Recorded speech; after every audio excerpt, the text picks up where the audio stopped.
The sound of swords clashing gave me chills. Sparks were flying, literally, and my heart was racing with every swing. The fencers moved like ninjas. Every hit was sharp, and every dodge was smooth. Oh, how I wish I could move like that. Unfortunately, I was built different. I'd been trying to pass the fencing team tryouts for a while now, but my coordination had other plans. I would just trip over air and smack my face with my practice sword. After the match, I suddenly remembered that I dropped my ID earlier near the backlot. Completely distracted, I headed there while replaying every flawless fencing move in my head. Suddenly, I tripped over a loose panel, stumbled forward like an idiot, and fell straight into an open excavation pit. I looked around frantically and checked my pockets for my phone, but I couldn't feel it. No, I must have dropped it earlier. Hello? Somebody, please, help me! I'm stuck here! But there was only silence. Eventually, I gave up and slumped down, feeling totally defeated. I must have cried myself to sleep, because when I opened my eyes again, all I saw was total darkness. I had no idea how long I'd been stuck down here. It was so cold, and I couldn't see a thing. Somebody, please, help. I looked up and noticed the faint blue glow of the moonlight spilling over the edge. It wasn't much, but somehow it felt comforting. Then suddenly, a girl's head slowly peered over the edge. Hey, could you help me out? Please, I've been trapped down here for hours and... I trailed off when I noticed her cold, crimson eyes glowing with an emotionless stare. Hi? If you made it down, then the path upward exists as well.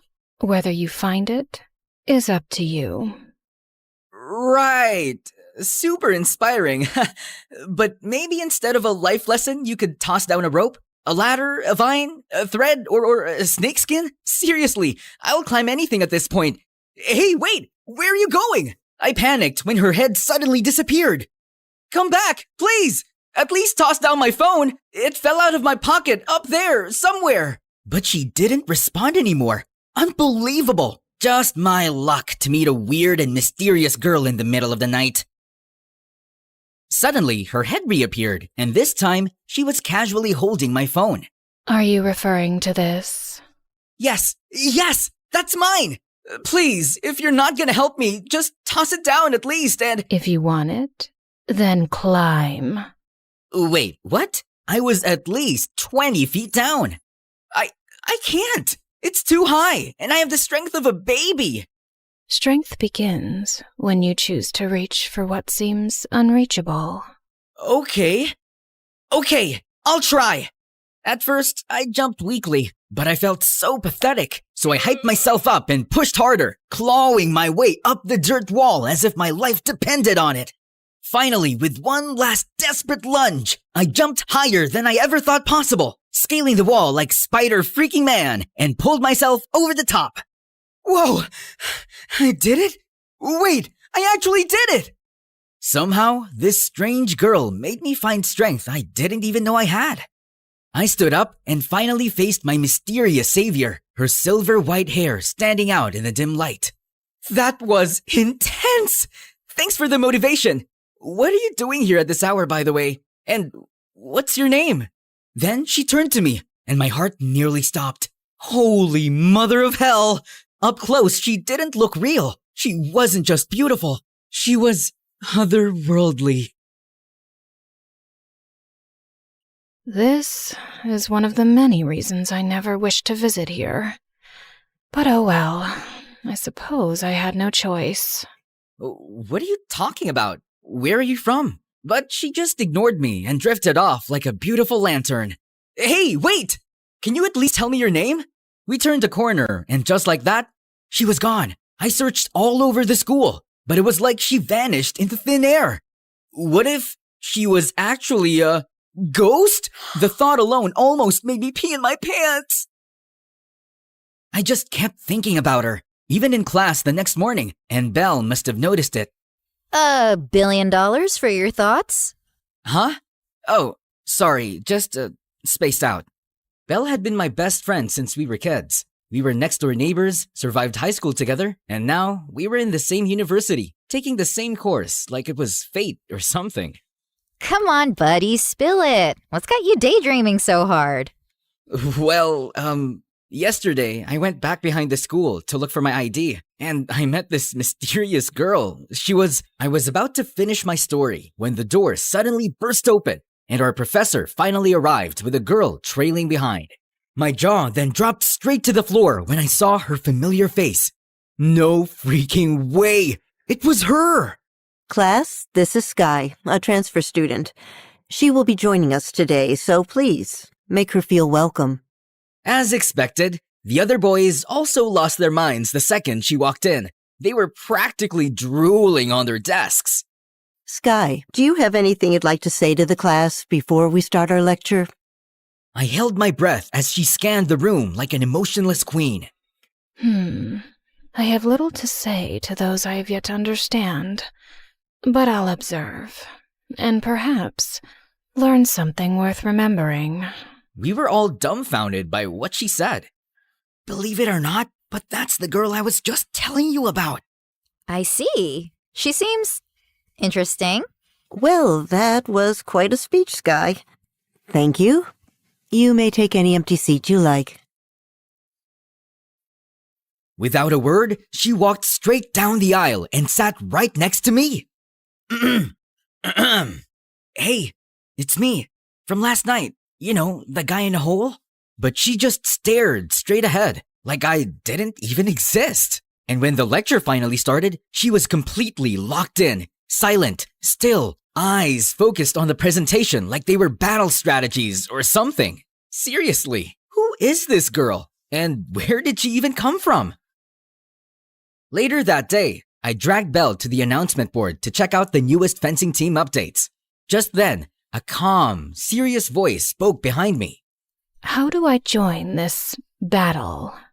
I turned and nearly jumped out of my skin when I realized it was Sky. Man, her ethereal presence gave me goosebumps. Battle? You mean the tryouts? They're holding practice today, but you'll need to, sign up first, fill out some forms, maybe get a tetanus shot, probably wrestle with a few waivers, and... Where's the gym? She cut off Bella with a look that could end conversations in 46 different languages. We then pointed wordlessly down the hall, and she immediately walked away, like a warrior headed for her next conquest. Wait, girl, you can't just barge in. There's, a system. We followed her, and by the time we reached the gym, practice had already started. Sky walked in like she belonged there, and one of the senior members stepped forward. Can we help you? Who leads here? I guess that'd be me, captain of the team. She approached the rack and picked up one of the practice foils, turning it slowly in her hand. These weapons, they lack edge, but the balance is decent enough. Those are regulation practice foils, kind of the point. Then it will suffice. You here to try out, or...? I simply wish to test the limits of your strongest fighters, if you allow it. There was a moment of awkward silence before the captain spoke again. All right, mysterious transfer girl, let's see what you've got.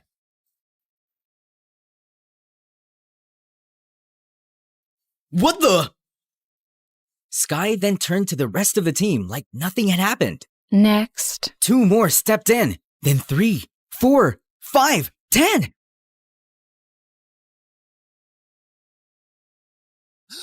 What in the world is happening? Suddenly, the whole gym started to feel colder. She moved like water with a blade, fluid, graceful, but dangerous. She was tripping, dodging, disarming, absolutely destroying everyone in her path. And it was mesmerizing. Every movement, purposeful. Every dodge, calculated. She never raised her voice, never taunted, just moved. Belle and I just stood there, frozen, totally speechless. After beating the final fencer with one clean move.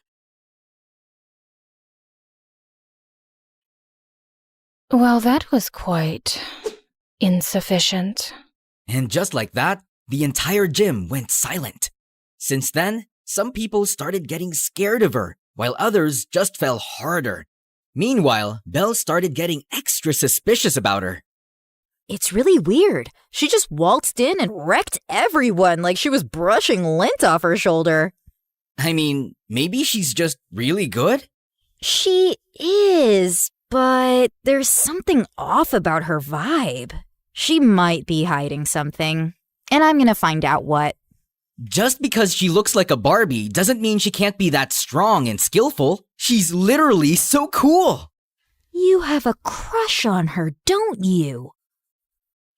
What? No? I mean, she's really, really beautiful and... Whatever. It had been a while since she sulked like that, and it was cute. You better stay away from her from now on, okay? I think she's dangerous. I just nodded, but deep down, I wasn't scared of Sky at all. I was hooked. After that day, I started noticing her in every club and tournament. Polo, martial arts, taekwondo, even logic and strategy games. Anything competitive, anything that required skill, she joined and won every single time.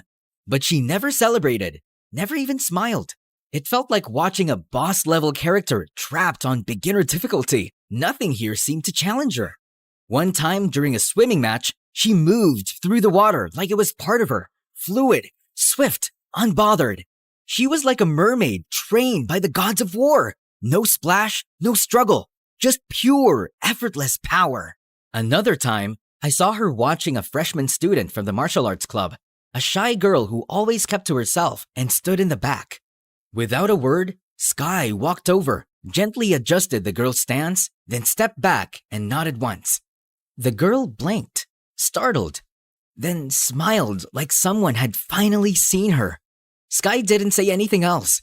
She just returned to her corner and resumed her own training. But that one gesture said everything. She wasn't just strong, she inspired strength in others. Who really are you, girl? One day, Belle came up to me and slapped a notebook on the table. It's time to put on our detective hats. We follow her, subtly. Define subtly. These. Midnight Stealth Tint, limited edition. Put them on. You are not serious. I've never been more serious in my life, Eli. And just like that, we became Sky's personal shadows. Day 1, Sky walked into the abandoned art wing and never came out. We waited for 53 minutes and found no exits, just a clay sculpture of what I think was a horse or maybe a giant oven. Day 2, she went to an aquarium and underwater zoo and had a staring contest with the sea creatures for 2 freaking hours as if they were besties or enemies. Day 3, we caught her standing under a flickering hallway light for a full 5 minutes, unmoving. She was just staring into the corner. She's talking to the shadows. She's just probably checking that wall paint. Or maybe she's possessed? Wait, what if she's a spy? Oh, a vampire. She's totally a vampire. Eli, this is serious. Just then, we both screamed when Sky looked directly at us from 50 feet away, even though we were clearly behind a potted fern. One night, after watching a horror movie that Belle swore wasn't scary when it actually was, we stopped by a convenience store to grab some snacks. The store looked quiet, just us and the bored cashier. Just then, 2 sketchy guys in knockoff tracksuits stepped up to the counter and turned to us. Well, you 4 look loaded. How about a deal? 4? There's only 3 of us here, and... We turned and saw someone I didn't expect to be here. Sky! She was silently reading the back of an ice cream tub like it was ancient prophecy. We'll take $1 billion, or someone's getting folded! Dude, we're literally just college students. Do we look like we own 108 yachts and private islands to you? Honestly, no. But I don't care. Just hand over everything you've got. He then shoved me straight into a shelf of ramen, and I almost passed out. Touch him again, and I swear I'll make you cry like a little boy who dropped his ice cream on a poop. But the jerk just laughed at Belle and grabbed her arm. Before I could even get up to stop him, the light started flickering, and the air suddenly got colder. Sky suddenly stepped in and grabbed the goon's wrist, twisted it with a crack, and yeeted him into a snack shelf so hard he passed out on impact. She then turned to Belle like nothing had happened. Are you hurt? I think I'm in love? She just nodded once, turned, and started walking out. But just as we thought it was over, the other jerk stumbled outside and somehow got into a freaking bulldozer. I'm taking down this whole store and taking you broke and useless college kids with it! Belle and I panicked, but Sky just calmly stepped forward and grabbed the front of the bulldozer like it was a freaking shopping cart. Then, without a word, she lifted it, and yeeted the entire machine into a glowing thing that appeared out of thin air. Gone, just like that. What the? Belle, did you see that? But Belle was already out cold on the floor, straight up passed out from disbelief. I couldn't stop replaying it in my head later that night. Sky was literally out of this world. Like, she lifted a bulldozer. Who does that? But what bothered me more was me. I couldn't even stay on my feet long enough to protect Belle. The next day, I saw this tiny scratch on her forehead, and my stomach flipped. I was such a loser. All I did was stand there and breathe dramatically. It was sunset when I wandered to the back of the school to get some air, and I was surprised to see Sky just standing there, perfectly still, half in shadow like she was about to disappear through the crack in the earth. Hey, you saved us last night! You were like a superhero! Seriously, why are you even that strong? Belle could have seriously gotten hurt, and I couldn't even help her. I panicked, and you showed up like a force of nature, coming like a hurricane. Apparently, she had no plans to speak, so I finally gave up. Anyway, I just wanted to say thanks, and sorry for being totally weak and useless. And that was when she finally looked at me. You carry too much shame for someone who stood up.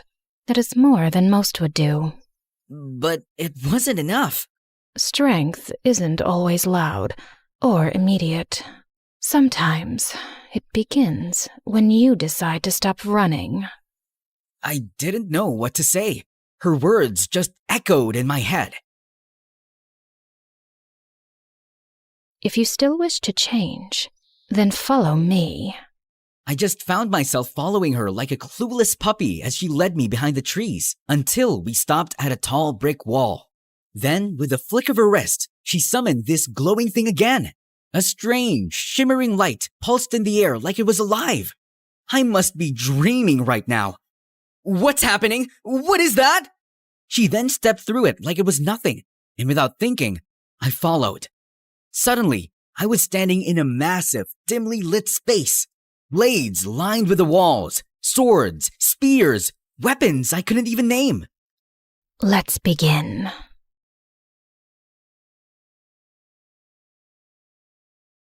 Begin what? Are you going to train me or something? But why? I was only ever meant to speak with my equals. How I ended up in this situation is beyond me. Perhaps I simply missed the feeling of training a disciple again. I suppose I'll have to swing my sword 3 million times as penance.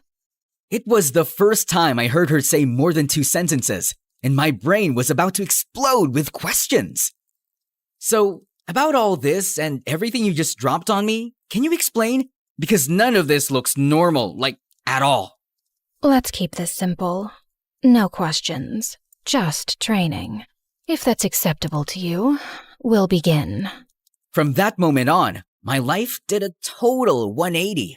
In between and after classes, we kicked things off with the basics. She started teaching me combat skills, how to hold a weapon, how to move, how not to slice my own foot off, and I kept failing all of that. But despite being cold, strict, and silent, my master was patient with me. Soon, we moved on to one-on-one fights. She fought me with one hand and still destroyed me every single time, like she was swatting away a fly. One time, I arrived a little earlier than usual. The portal buzzed softly as I stepped through, but something was different. Sky was already there. She was waiting. She was training alone, focused and unshaken.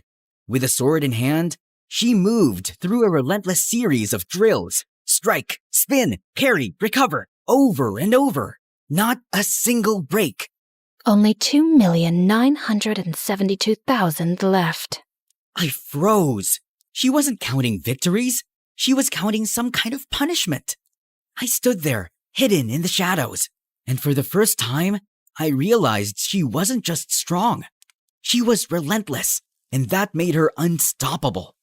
When I tried to ask her about it, all she did was give me a cold stare and continued training me. As the days went by, Belle got more and more suspicious of my frequent disappearances, but I kept throwing out excuses. Until one day, she caught me sneaking back to class looking like a total mess. Okay.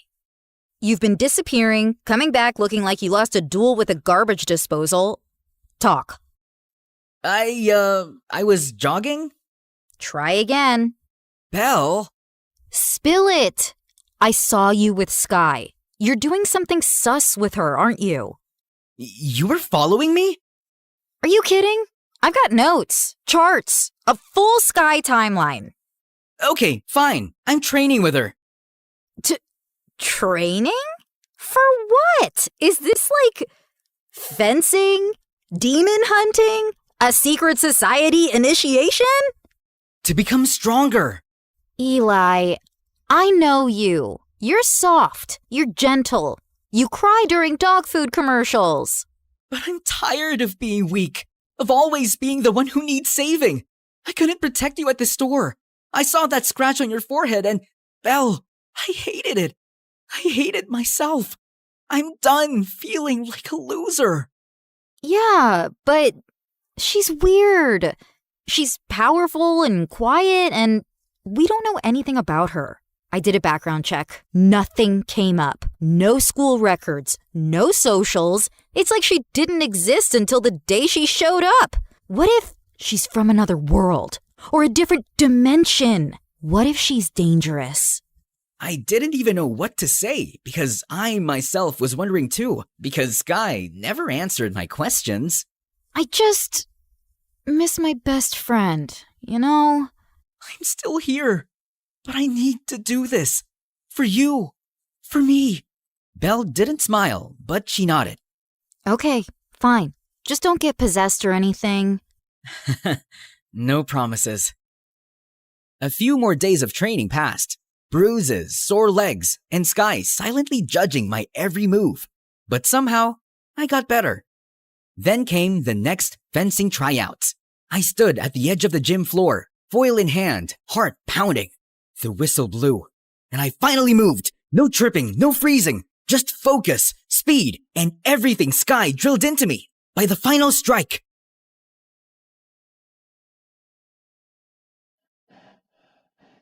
the scoreboard lit up with my name at the top. I passed. I actually passed this time. Finally! The seniors clapped me on the back. Who trained you, man? A ghost? Maybe a goddess. Still not sure. I left the gym feeling like a superhero with only one thought in mind. I needed to tell Sky about this, so I ran straight to the portal. But when I stepped through, she wasn't there. The room was empty. I looked for her everywhere, but there were no traces of her. She hadn't shown up in days, and it was driving me crazy. Then one night, just as I was about to sleep, I suddenly felt that familiar chill in the air. I found myself walking to my balcony, as if something is calling me.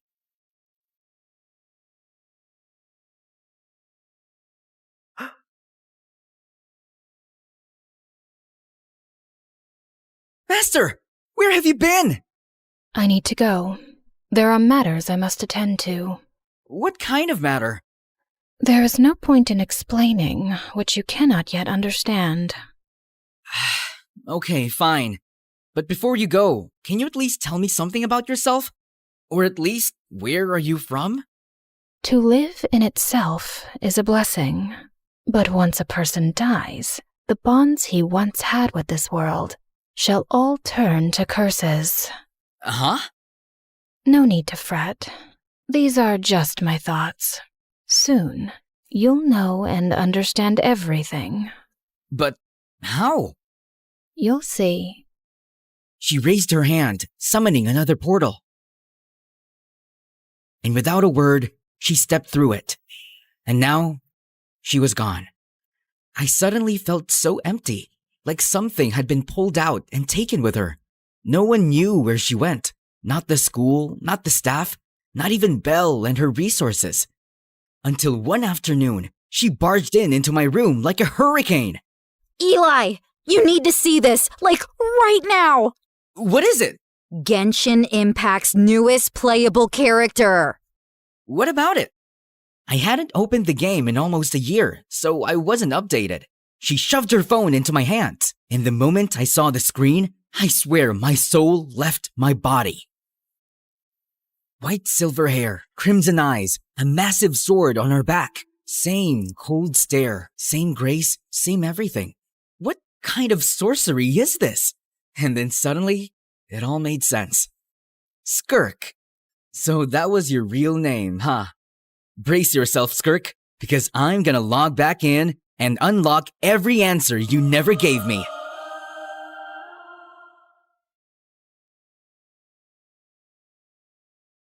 The next chapter of Genshin Impact is here, and it's bigger than ever.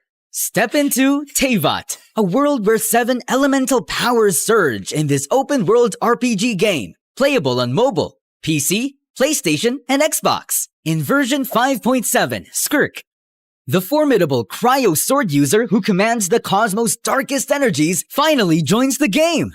She's Child's former mentor and master of abyssal power. Also featured are Shenhe and Dahlia, a new 4-star Hydro support from Mondstadt, Mavwika, the Pyro Archon, and the mysterious Emily. Version 5.7 update will have exciting new quests and brand new permanent combat mode. The Traveler will continue to explore Natlan alongside Dainsleif, looking for the Sibling while the abyssal incursion on Natlan unfolds.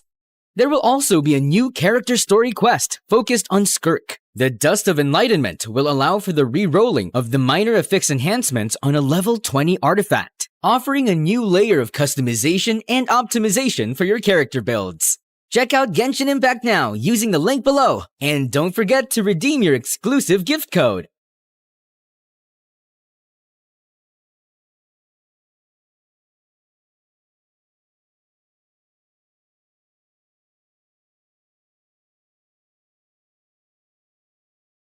Musical sensation Cameron Cassie has gone bananas. She's turned the stage into a scene from Jumanji. And if you don't stop talking, I'll turn you into a scene from The Walking Dead. Yep. That's me, crazy old Cameron. But I wasn't always like this. There was a time when I was the most patient, quietest person around. Want to know what happened? Then stick around. And yeah, like and subscribe to MSA. I grew up in a big family. And by big, I mean I was the oldest one among 10 siblings. You don't believe me? Okay, team, let's go. This is Lana, this is Rose. These are my twin brothers, Brad and Pitt. My twin sister, Hala and Lala. Another sister, Ava, and that's Thanos. Don't ask me why. My parents are huge Avengers fans, and they thought this might be a good idea. Of course it's not. You forgot about me. Again. Just like you forgot me in that park last year. I didn't forget you, Liam. You pooped your pants, so I asked you to stay where you were while I looked for an extra pair of diapers. You were the one who ran behind the squirrel. She was cute. And why didn't you just carry an extra pair of diapers? You were 7. You were supposed to be potty trained by then. My parents worked as hospital nurses, so they didn't have a lot of time, and I had to step up and look after the house and my siblings. They also didn't make much money, so whatever little we had was shared between everyone, and because I was the oldest, I was made to sacrifice the most. I didn't mind that, though. My parents were already working hard enough, so I did what I could to help them out. But sometimes, I wish I could just get a little space of my own, where I could play my guitar in peace. It was a rusty old thing, but I loved it. In this world so big, give me a place oh so tiny, with nobody screaming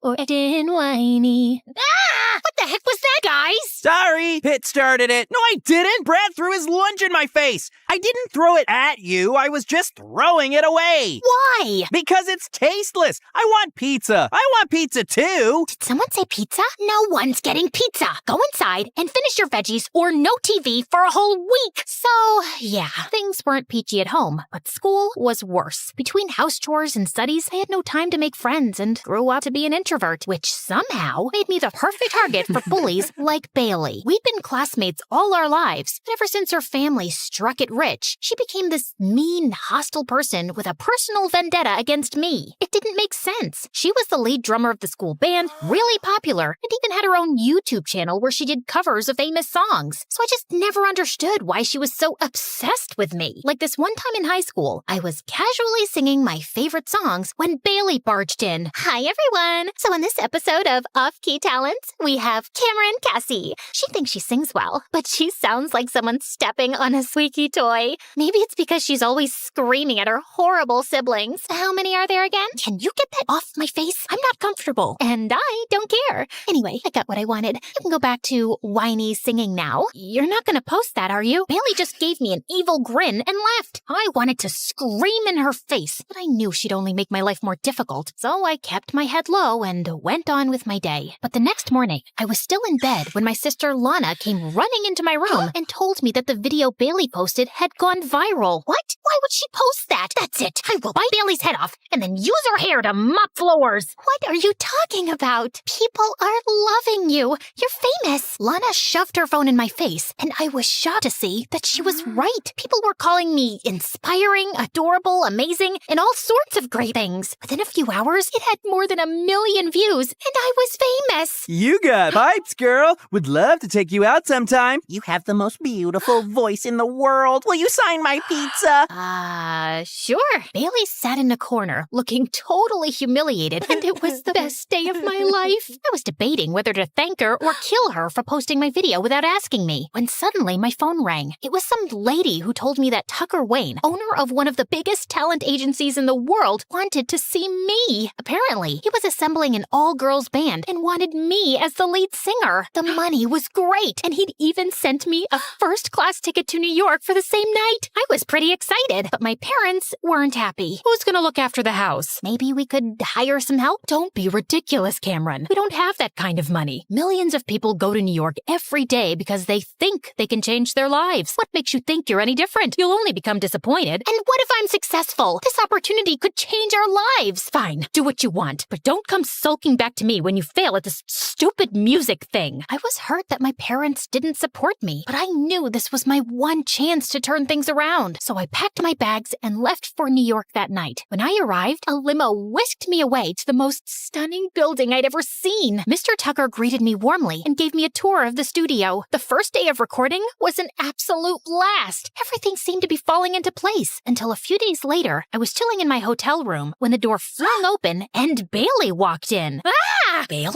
What are you doing here? Your drummer had to drop out because of personal reasons. So Tucker called me in. Why? What do you mean, why? Because I'm talented, you butt face? Talented in making my life miserable. Ooh, someone grew a tongue while I was away. Relax, that was school. But this is real life. I won't bully my own teammate. You can take my word for it. As soon as Bailey left, I spoke to Tucker, and he confirmed Bailey's story. He asked me if I was okay with it, and I wanted to say no, but Bailey was insanely talented, so I let it slide. But the next day, I regretted every bit of my decision. Not only was Bailey somehow more annoying, she was also really controlling. She gave me notes on my singing and would stop the recording every 2 seconds because she wasn't feeling the music. Then one time, in the middle of a performance, she changed the notes to my solo on the spot. What are you doing? Improvising? No, you're messing up my solo. And what are you gonna do about it? Bailey just laughed, and at that moment, something snapped inside me. I closed my eyes, focused on the notes, and sang. When I opened my eyes, the crowd stood still, and then they burst into a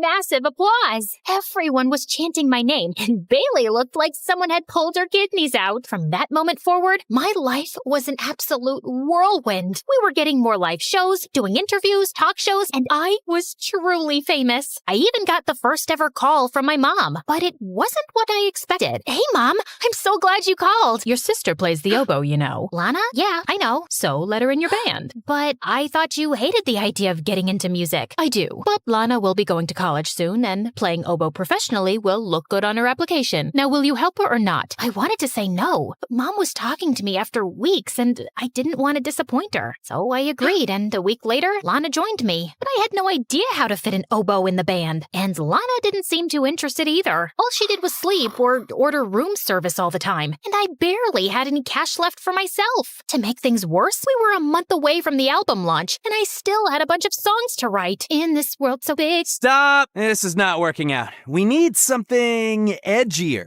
Could we try a different note? No! I want more emotion. Was there ever a time when you were angry? Not that I can recall, but maybe when Bailey posted that video of mine without asking me, or the time she dipped my books into spaghetti sauce, or when she tried to spoil my solo on stage. Darling, you can't let people walk all over you like that. Stand up for yourself. Dig into that rage and come to me tomorrow with a new song. I spent the entire night replaying the conversation with Mr. Tucker, and when I calmed down, I realized he was right. I was a pushover. Bailey had tormented me for years, and I'd never stood up for myself. My own parents had treated me like a pushover, but not once did they pay attention to what I wanted. And when I finally did something for myself, they tried to snuff that spark out too. Heavy with rage, I picked up the phone and dialed in. Bailey? Yeah, you're out. You're a bully, and no bullies are allowed in my band. And I cut the call before she had a chance to scream. On a high, I called my mom next. Hey mom, Lana doesn't want to be here, and oboe doesn't make sense in this band. I'm sending her home. Finally! I couldn't believe I just stood up to my mom, and to be honest, I felt pretty proud of myself. The next day, I walked up to Mr. Tucker and told him the conversation I had with Bailey. I thought he'd be mad, but instead, he smiled. Good for you, darling. And don't worry, we'll find a new drummer. Let me hear that new song. I poured my heart into my song, and Mr. Tucker was so impressed, he sent it straight for recording. He even set up auditions, and within no time, we had a new drummer in our band. A week later, when the song was released, it got more popular than all our live shows combined. We rose to the top of every chart, got invitations to every celebrity show, and Mr. Tucker even extended my contract. I was making more money than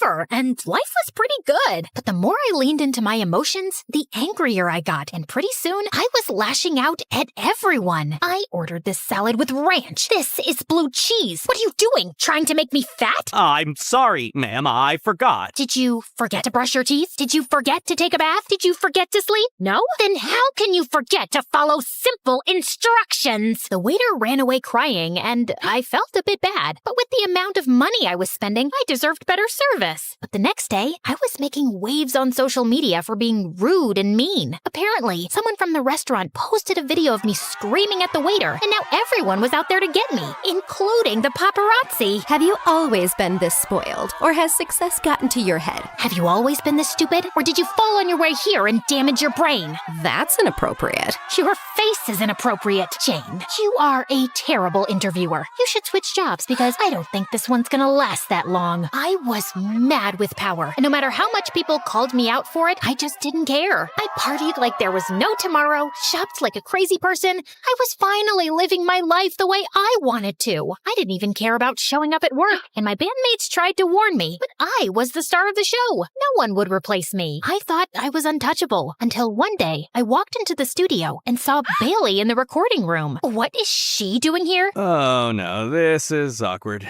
I was gonna tell you, but you're off the band, Cameron. Since when? And why? Because you're a loose cannon, and I can't let you tarnish my reputation anymore. But I did what you asked me to do, and now you're kicking me out? I'm the star of the band. You can't replace me. Honey, everyone is replaceable in showbiz. Now bye-bye. Have a nice life. I was stunned. Just like Bailey and my mom, Tucker had manipulated and used me. I felt betrayed, but I had no time to sulk. I wanted to show these suckers what I was made of. So I tapped into my network to find a new label, but no one was ready to take me on, thanks to my negative image. And while I struggled to find work, Bailey rose to fame. She was having her first ever solo concert, and it was completely sold out. I couldn't let her win this time, so I crashed her concert, sneaked my way to the stage, and right before Bailey was about to sit down for her performance, I pushed her away. What are you doing? Stealing your thunder, just like you stole mine for years. Cameron's back, baby! I kicked over her drums, and in a moment of pure rage, I grabbed the guitar and smashed it to pieces. Some of the things went flying into the crowd, and everyone started panicking. Show was canceled, security was called in, and I was thrown out of the venue. Tucker Tucker even threw me out of the hotel. And thanks to my crazy party expenses, I couldn't afford another place. Eventually, I had to move back home. But I was so messed up in the head, I hardly ever came out of my room. All day, I would watch TV and see Bailey's rise to fame, and it only made me realize the things I'd lost. Then one day, I was sitting in my room when Mom walked in. You know you can't stay cooped up in here all day, right? I don't know what else to do. It's not like anyone needs me anymore. That's not true, Cameron. I was angry at you for moving out and then sending Lana back home. Then I realized that we'd been really tough on you. You were just a teenager, and you deserved to have a life of your own. So you're not angry at me now? Of course not, sweetie. We love you. We always will. My mom hugged me tight, and I felt better than I had in days. With my family by my side, I slowly started picking up my life again. I got back to music and even joined my old high school again. I had to repeat a year, but that was okay. At least I had something to look forward to. One day, while playing in the backyard, one of my sisters recorded a video of me and posted it on YouTube. It went viral again. People were amazed by my transformation and started requesting my old songs. So I played them. Soon, I started getting calls from agencies. One of them asked me if I could perform my singles at their show. The pay was good, the venue was close to home, so I agreed. As I got ready backstage, someone tapped on my shoulder. Mr. Tucker. Great to see you, kid. You've been doing well. Ever thought about coming back? Aren't you working with Bailey now? Yes, but she's boring. You're so much better. I will double your pay if you want. Think about it. As tempting as it was, there was one thing I'd learned in my time in New York. Never let anyone walk over you. So I immediately called Bailey and gave her a rundown of what had happened. Why should I believe you? Because Tucker is a manipulative worm, and I don't want him to ruin your career like you ruined mine. You don't have to believe me, but just watch your back. Wait, thanks for letting me know. It's no excuse, but I'm an only child, you know? And my parents put this insane amount of pressure on me, and your family just seems so big and fun, and I was just jealous. Life's not always as it seems, but we can be a bit kinder to each other. Anyway,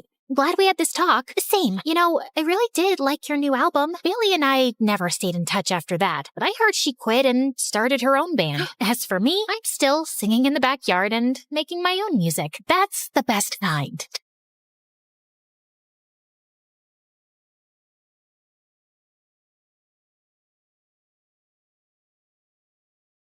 I stole my dad's car and went with my friend Josh to our town's sketchy hidden gambling place. So, did you find a job yet, or is your dad kicking you out soon? Josh, no one kicks me out, not even my own father. I don't care if he's rich and locally famous and super respected and he's kicking you out. Then I'll go live with my mom. She doesn't want you. She never said that. She's in Spain with husband number 3 and his kids. William, you're gonna be homeless. Then I'll live with you. Huh. My dad hates you. Thinks you're a loser. Man, you studied preschool education. He goes, What kind of guy studies 4 years to be a nanny? serious question. Do you ever correct him? Tell him it's a preschool teacher and not a nanny? Nope. Why would I? He's kind of right. You are the worst friend I've ever had. And yet, here we are. Why? 'Cause you're a loser and can't find a better friend. Man, I don't get it. You're the smartest person I've ever met. A freaking genius with perfect memory. So how are you still such a moron? You know why? It's my stupid sleep schedule. I haven't slept in 4 days, man. I've tried everything. Wherever I go, they hook me up to all these creepy wires for hours. And then they go, well, we found nothing. Your brain seems perfect. And yet, here I am, sleepless, tired, all the time. Just then, the police barged in. Turns out the place was illegal and unlicensed. They arrested the owner and kicked the rest of us out. We got in the car. I started the engine, then one of the cops started yelling. This guy again? What a loser! 4th time we've shut this dump down. And you losers? Go home! Stop blowing your money like idiot losers. That's a lot of losers in one sentence, sir. William, shut up. License and registration. He looked at the papers, and something twitched in his expression. He grabbed his walkie. Yeah, I need the driver out of the vehicle. What? Why? What did I do? I was genuinely confused, so I tapped his shoulder to get his attention. Ooh, bad move. He spun around lightning fast, flipped me over, and slammed me to the ground. This car was reported stolen. It's my dad's. It's flagged by mistake, sir. Dad just sold the old plate 5 days ago. Transfer still pending in the DMV backlog. Section 1573B. Clerical mismatch isn't arrest worthy. You a lawyer, kid? Preschool teacher major. I just read the entire traffic code last month. Insomnia perks. Nah, he stole it. His dad reported it because he's done with him, man. Told you, you're homeless. Brilliant. A homeless idiot. And look at this. Expired license, unpaid fines. If you're gonna steal a car, at least try not to be a walking violation. Can't wait to see how you survive on the streets, you spoiled little brat. Don't call me that. You don't know anything about my life. I've suffered. He hasn't. Don't fall for it, officer. Oh, wait. There was that one girl who broke his heart. Shattered it. Every piece smaller than a lentil seed. Well, you'll have plenty of time to think about her in jail. Actually, officer, if he starts crying and sniffling in the holding cell, can you record it for me? I'll give you my number. I do miss her a lot. Hi there. My name is William. People around me think I'm a genius. I'd humbly say I'm above average smart. With one of those stupidly sharp memories that's more annoying than useful most days. You think that means I've got perfect grades, a bright future, a life all wrapped up in shiny potential. Nope. I have severe insomnia. I can go days without sleep, which sounds cool until your brain starts short-circuiting and you start crying over spilled cereal. And yeah, it wrecks my productivity, my focus, my everything. Instead of building empires or curing diseases, I spend my nights playing weird indie video games. And that's why, well, some people think I'm a loser. Until I got recruited by a secret research program, one that experiments on people like me, trying to create humans who don't need sleep. Yeah, things escalated. But let me start from the beginning. I got dragged to a cold cell. The officer shoved me inside. You could be gentle, you know? Or what? You gonna call your mama? Oh wait, she's in Spain with husband number 3. I'm gonna kill Josh. Later, as I sat in the cell, staring at the floor and regretting every decision I'd ever made, my mind wandered back to her. Diana, my high school sweetheart. We were together for 5 years. Even though we were young, we had it all planned out. Finish med school, get married, live a perfect life. We both studied medicine. Well, she studied. I skipped lectures, stayed up playing video games, failed out, and switched majors. I loved her, but I never showed it right. I was immature, selfish, constantly brushing her off. We fought more and more until one day, after forgiving me for the millionth time, she dumped me. I was a fool, and there hasn't been a single day I haven't regretted it. You look so pathetic. Who said that? A man emerged from the shadows. Apparently, he'd been sitting beside me the whole time. I can't believe they chose you.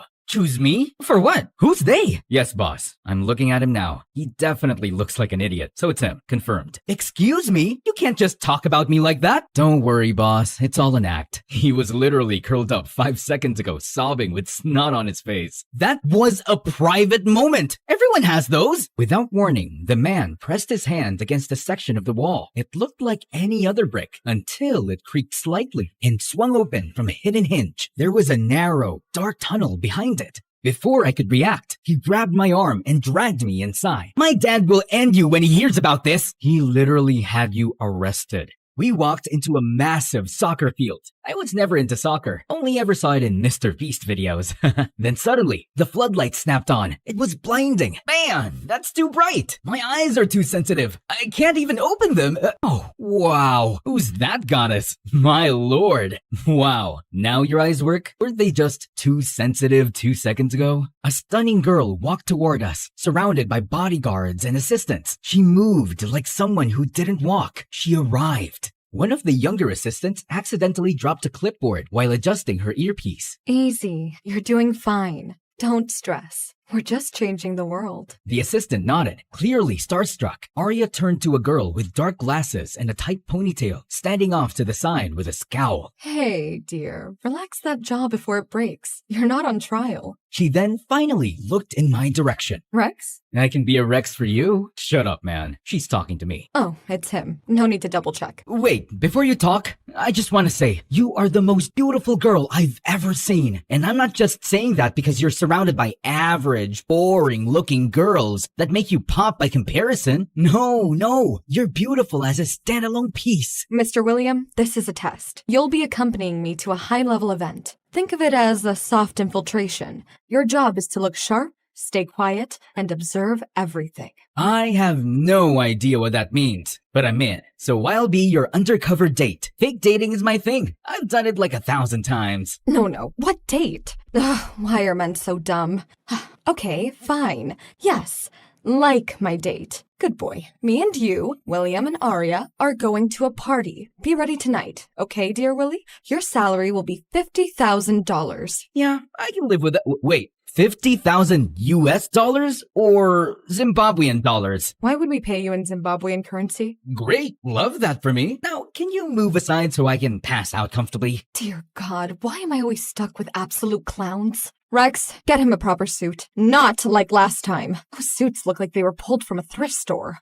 I know you're pocketing the budget and dressing people in outfits that cost 50 cents. 50 cents? My favorite of all time. You listen to that kind of music? Music? What music? I'm talking about 50 cents the second, ma'am. To the candy shop. I take you. To buy the lollipop. I let you. Brilliant stuff.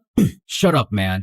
That night, I was in a limousine with Arya, headed to some fancy party where everyone wore suits. Like in Inglourious Bastards. Arya gave off good vibes. Confident, sharp, the kind of woman who probably ran a secret feminist book club and didn't tolerate nonsense from men, especially men like me. Arya introduced me to some rich-looking men. One of them had just bumped into the butler and let out a painful yelp. So when he came over to shake my hand, I was still stuck between two sentences in my head. It's my pleasure to meet you, and I'm sorry you're hurt. So when he extended his hand, I blurted out, it's my pleasure to hurt you. Excuse me? Oh, pardon him. This is William. He has a perfect sleeping schedule. Perfect? No, I barely sleep. I once stayed up 3 straight days playing a game where I raised goats on a haunted farm. Even better. That's exactly what we're looking for. You, kid, are going to be a huge contribution to our research. What research? Oh, Arya didn't tell you? I didn't think he'd understand. It's complicated. That wasn't very nice, but I didn't say anything. Maybe it really was some top secret genius level thing, but I could tell it was about people with messed up sleeping schedules. So, with that brain of yours, do you speak, like, I don't know, code, secret language, do puzzles for fun? Code?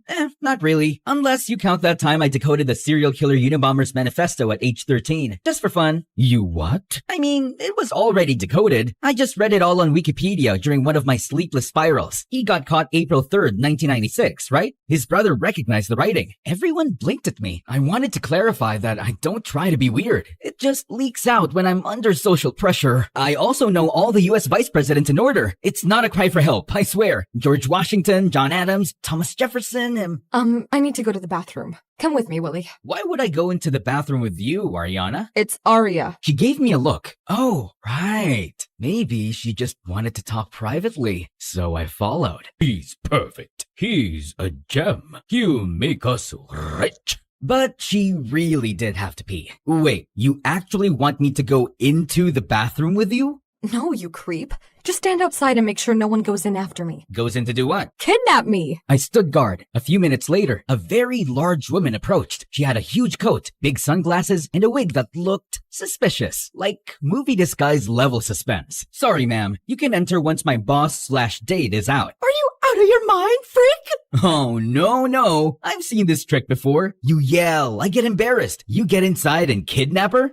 Not happening. Move aside! Your heels, red stilettos, size 11. Pretty rare in the women's section, bro. She ignored me and tried to shove past me. I didn't budge. I grabbed the wig and tugged and tugged and tugged. Nothing. She screamed. I panicked. So naturally, I lifted her dress to double check. This psycho's attacking me! Help! Yeah, the legs, the body, everything said definitely a woman. I froze. My stomach dropped. Oops.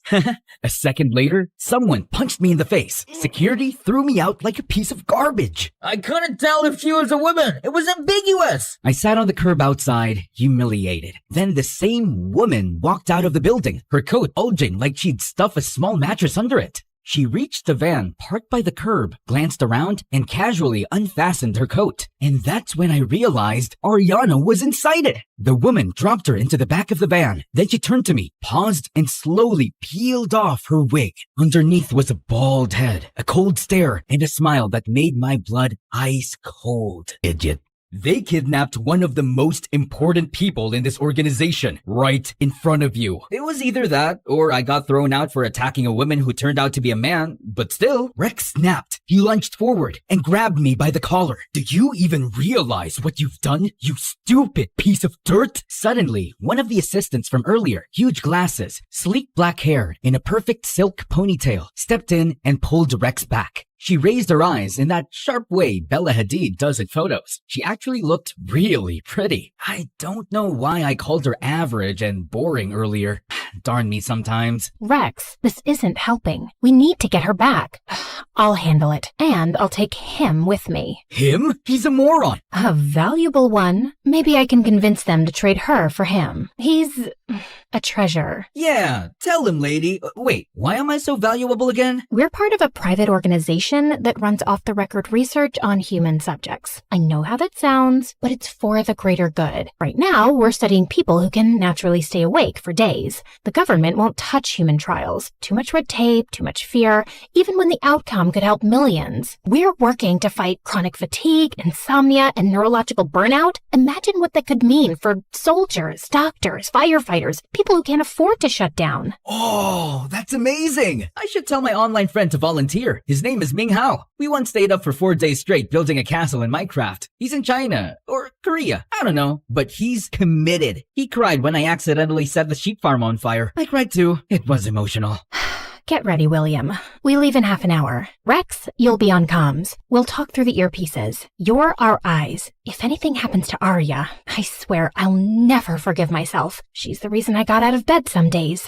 Wait, who kidnapped her? Our competitor. They're another organization. But unlike us, they run purely on illegal human experimentation. Arya's a genius in the field, and they've been trying to recruit her for months. She kept refusing. So now they've taken her. They're going to force her to work for them. You say that so casually. That's horrifying. It is. That's why we do this ourselves. No backup. So, secret agents, rogue labs, sleepless experiments, kidnapping, and you're bringing me into this? Yeah, well, time to be useful for once. Prove you're not just a loser. You're a loser with dreams. Thank you, I think. We have to get Arya back. Our idol. Our hero. Our queen. Our leader. Our guardian. The rest of the team suddenly joined in, forming a weepy group hug. I swear it looked like a cult. Our beloved. Our heart and soul. She's not your god too? The entire circle froze and turned to glare at me like they were ready to commit murder. Soon we were in some fancy sports car. Arya's assistant was driving. It was a long, tense, weirdly silent ride. The kind where you could practically hear the awkward. So I didn't quite catch your name when you told me. I didn't tell you my name. Okay, so... So what? Your name! Don't yell at me. I'm not yelling, girl. Don't call me girl. Fine. Sorry. I'm sorry. You can call me D. D. I like that. Sounds like a baby trying to talk. D-do-gee-goo. Come on. Don't frown. I'm messing with you. Why are you messing with me? We're on a mission. Did you mess with Arya like this? Huh? Did you? Oh, her? Heck no. She's a total snob. Yeah, that's what you guys do. The second a woman is competent, confident, and knows her job, you call her a snob. Oh, God. Arrogant, annoying, selfish, stupid. I'm not listening to your rant. Dee-doo, bee-boo, ba, ma, moo, ooh, ooh, ooh, ha, ha, ha. Just then, someone slammed into us from behind. A loud honk, honk, honk followed. Whoa! Someone's after us! Dee's face went serious. Her jaw clenched. She slapped my thigh twice and snapped. I'm not burying you today, dummy. Then she floored it, swerving left and right to lose whoever was behind us. You think they're armed? Want to switch seats? I drive, you shoot with your rifle? Rifle? You know what? Yes, let's switch. Just drive straight. Got it? We tried to swap seats, but we hit our heads hard. Ouch! Oh, it's okay. I got you. I slid down awkwardly, tucking my legs under the steering wheel and gently helped her climb over me. My hand steadied her back and her hair brushed my face. For a second, it felt like the world paused. Now swing around and block their path. Excuse me? You said drive straight! She didn't answer. Instead, she grabbed the wheel and whipped the car around to face the other vehicle. She pulled out a gun and aimed. The car stopped. A goth-looking teenager stepped out of the car, and a moment later, her blonde mother climbed out of the passenger side as well, wearing oversized sunglasses, clutching her purse, and speaking in a thick southern accent as she rushed toward us. Oh my goodness, I'm so sorry, y'all. She just got her license a week ago. I swear she drives like she's in the Fast and Furious movie. We were chasing after you to say sorry. You couldn't just yell sorry and leave us alone? Oh, bless your heart. I could never do that. There's a little diner just over there. They've got the best pancakes. Come on now, let me treat y'all. They got ice cream with it? William? What? I'm starving. Guys, it's on me. I mean, I don't have money, but I do have my credit card and a salary of $50,000, so no problem. Oh, hun, come on, pull over. Just so you know, it's 50,000 Zimbabwean dollars. Seriously? What? What if they're actually thieves? You can never be too careful. Yeah, just like when they kidnapped Arya. God, this is gonna be a long trip. We sat in a retro-looking diner with neon signs flickering like they were trying to die quietly. Pancakes, fries, and coffee smelled better than any five-star restaurant I've never been to. The southern lady insisted on treating us, and Dee and I were too exhausted to argue. Her goth daughter, still sulking in silence, sat across from me next to Dee, messing with her black nail polish. The mom kept scolding her like we weren't just in a car chase 5 minutes ago. Can you stop already? You're embarrassing. No wonder Dad left you for someone my age. Hey, young lady, don't talk back to your mom. Shut up. This is all your fault. How is it my fault? Mom and I saw you bickering in the car with Dee, and she goes, see, every mother and daughter fight. It's totally normal. You don't have to act like it's the end of the world. Wait, why would she think I was the daughter? Well, I thought you were the mom. But then she said, no, it's two girlfriends. She wanted to prove me wrong, so we got closer to check. Then boom. Wait, why would you think I was the female from behind? I don't have long hair or like big dangly earrings you can spot from a mile away or a mom cardigan. See, Mom? Cardigans are for moms. Stop buying them for me. Oh, wow. So that's what I get for buying you things. Not a thank you, just a sass and insults. When was the last time you got me a present? Literally yesterday. Telling me you're pregnant ain't a present. Why not? It makes you a grandma. Maybe then you'll finally stop throwing tantrums every 3 hours. Guys, let's breathe. First, congrats on the baby. What flavor is it? What? I mean, what gender? Sorry, I'm eating. My brain used the wrong word. Ugh, whatever. You're just some rando we almost rear-ended. Random? I memorized your license plate while you were tailgating us. Florida tag QX51P9, cracked left headlight, and the We Don't Dial 911 bumper sticker peeling at the corner. So, when are you due? Who cares? I'm miscarriaging. God forbid. Okay, listen. Both of you need to learn how to shut up and actually hear each other. You clearly love each other. You just suck at showing it. Don't be like me. Don't lose the person who truly cared. Oh, honey. I rested my head lightly on her shoulder for a second.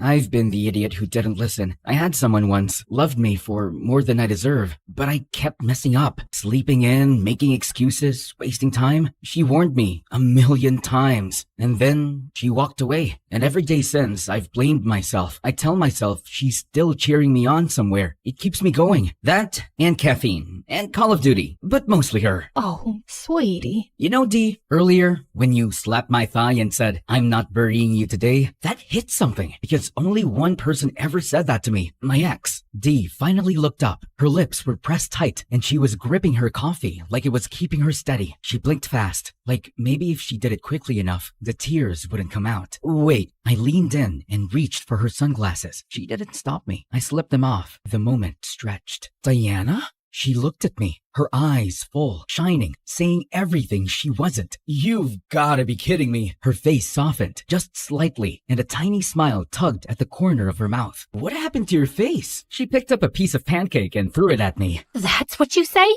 After all this time? Oh, wait. I'm just a boring, average-looking girl, right? I'm sorry, okay? I really am. I looked at you again later, really looked, and I swear, I was like, darn, she's beautiful. And yet, you didn't even remember me. In my defense, you changed everything, including your voice. New hair, thick glasses, colored contacts. Your eyes used to be bright blue. Now they're dark green. I think you got a nose job and a ponytail surgery, and maybe chin filler, some cheek filler, possibly some temple work, also buccal fat removal, though that might just be weight loss. I'm not sure. Wow. And he was mad we thought he was a female? Hey, he's more of a man than most guys I've met. Yeah, tell him, boss. Yes, he's a lazy, reckless, stupid loser, but he's got a good heart. William, why didn't you come after me? I tried. You shut me down, remember? I was ashamed, Diana. I'd been letting you down for years. I kept thinking if I worked on myself, fixed things, I'd be worthy again, that I'd show up with something to offer. How's that working out for you? I did study something, but yeah, the sleeping issues are wrecking me. I'm trying. I really am. I'm sorry, Diana. Please, let's just be friends. That's all I'm asking. Oh, come on, hun.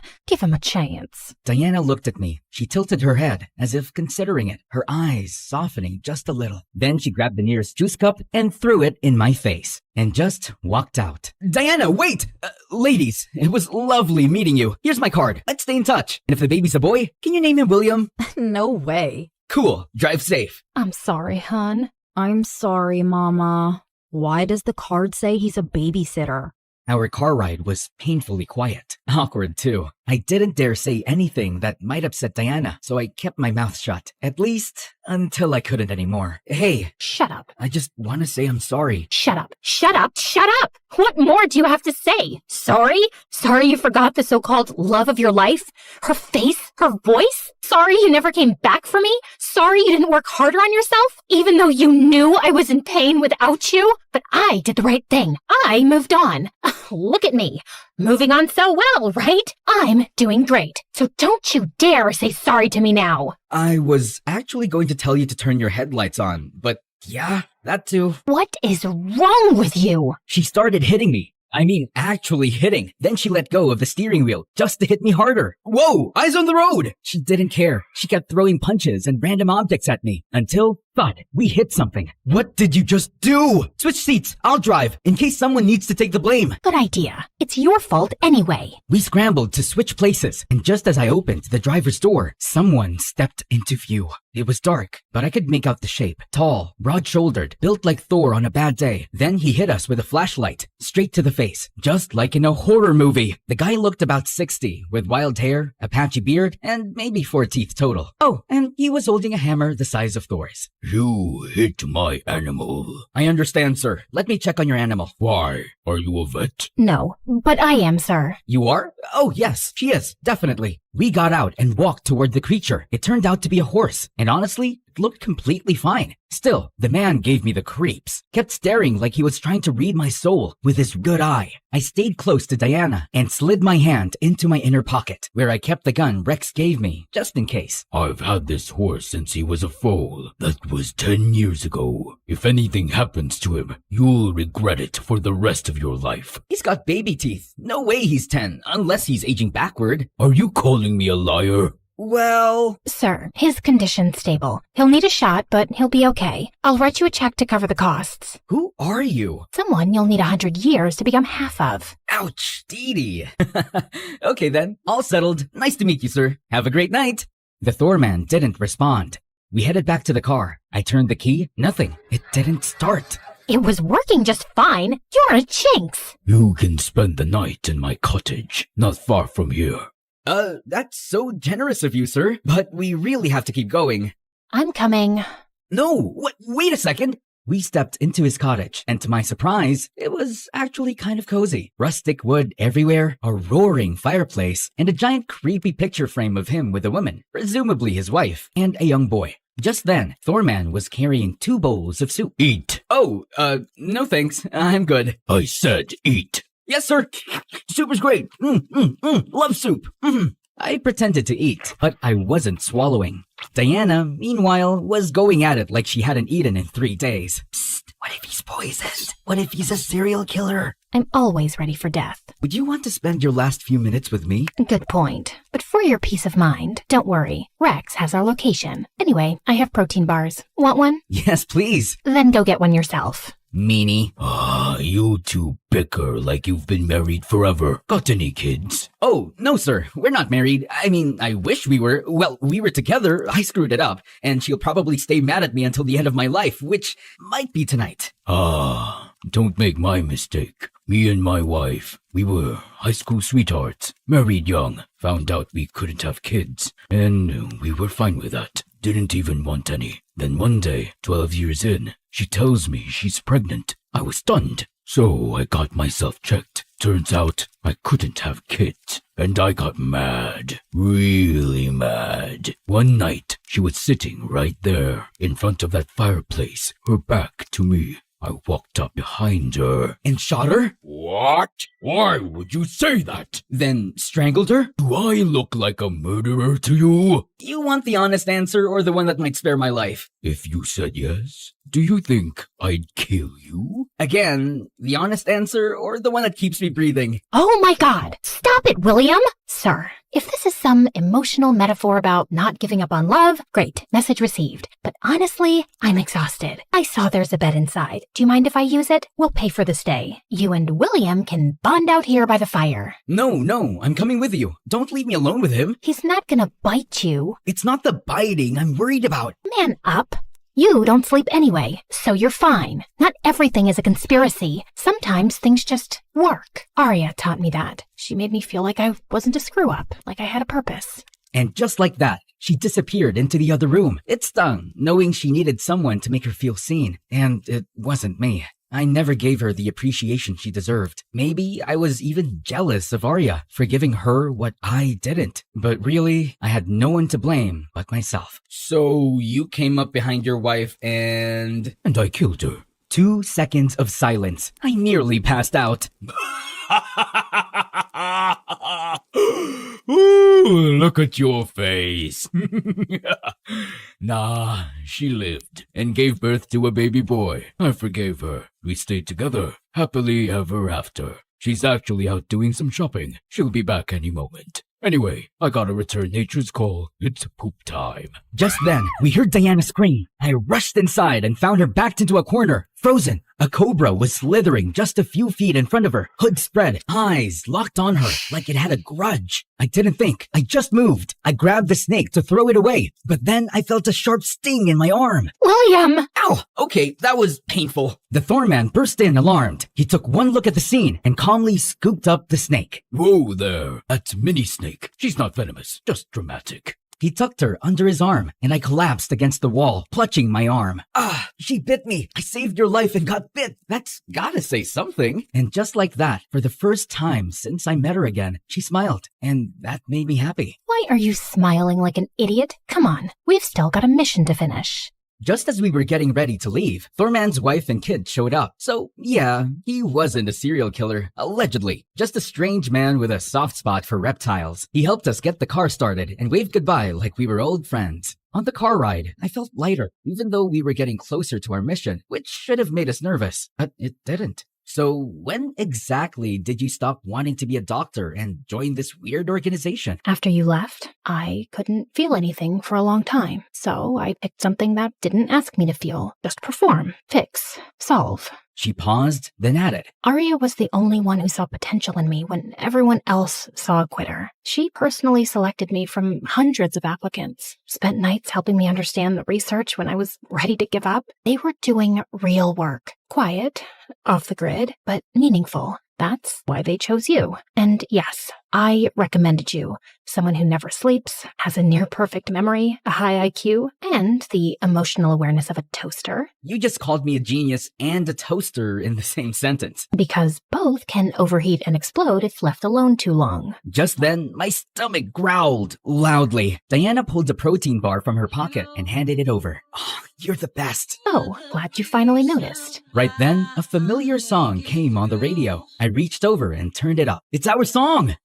No, it's not. Why would our song be Smack That by Akon? With your perfect memory, you forgot our song? Come on, I'm messing with you. Of course I remember. It's shape of you. We were in 11th grade. You were crying because you hadn't studied for the history exam. So we made a deal. Anytime you needed help, you'd sing, I'm in love with the two shapes of you, which meant question number 2. And I'd cough once for A, twice for B, and so on. Yeah. That worked until Mr. Clever kicked us out. Ugh, that old bitter man. I always thought he had a crush on me. Wait, what? If that guy really had a crush on you, there's no way he would have failed us. Well, speak for yourself. No way! He passed you? And I failed? Now I'm mad all over again.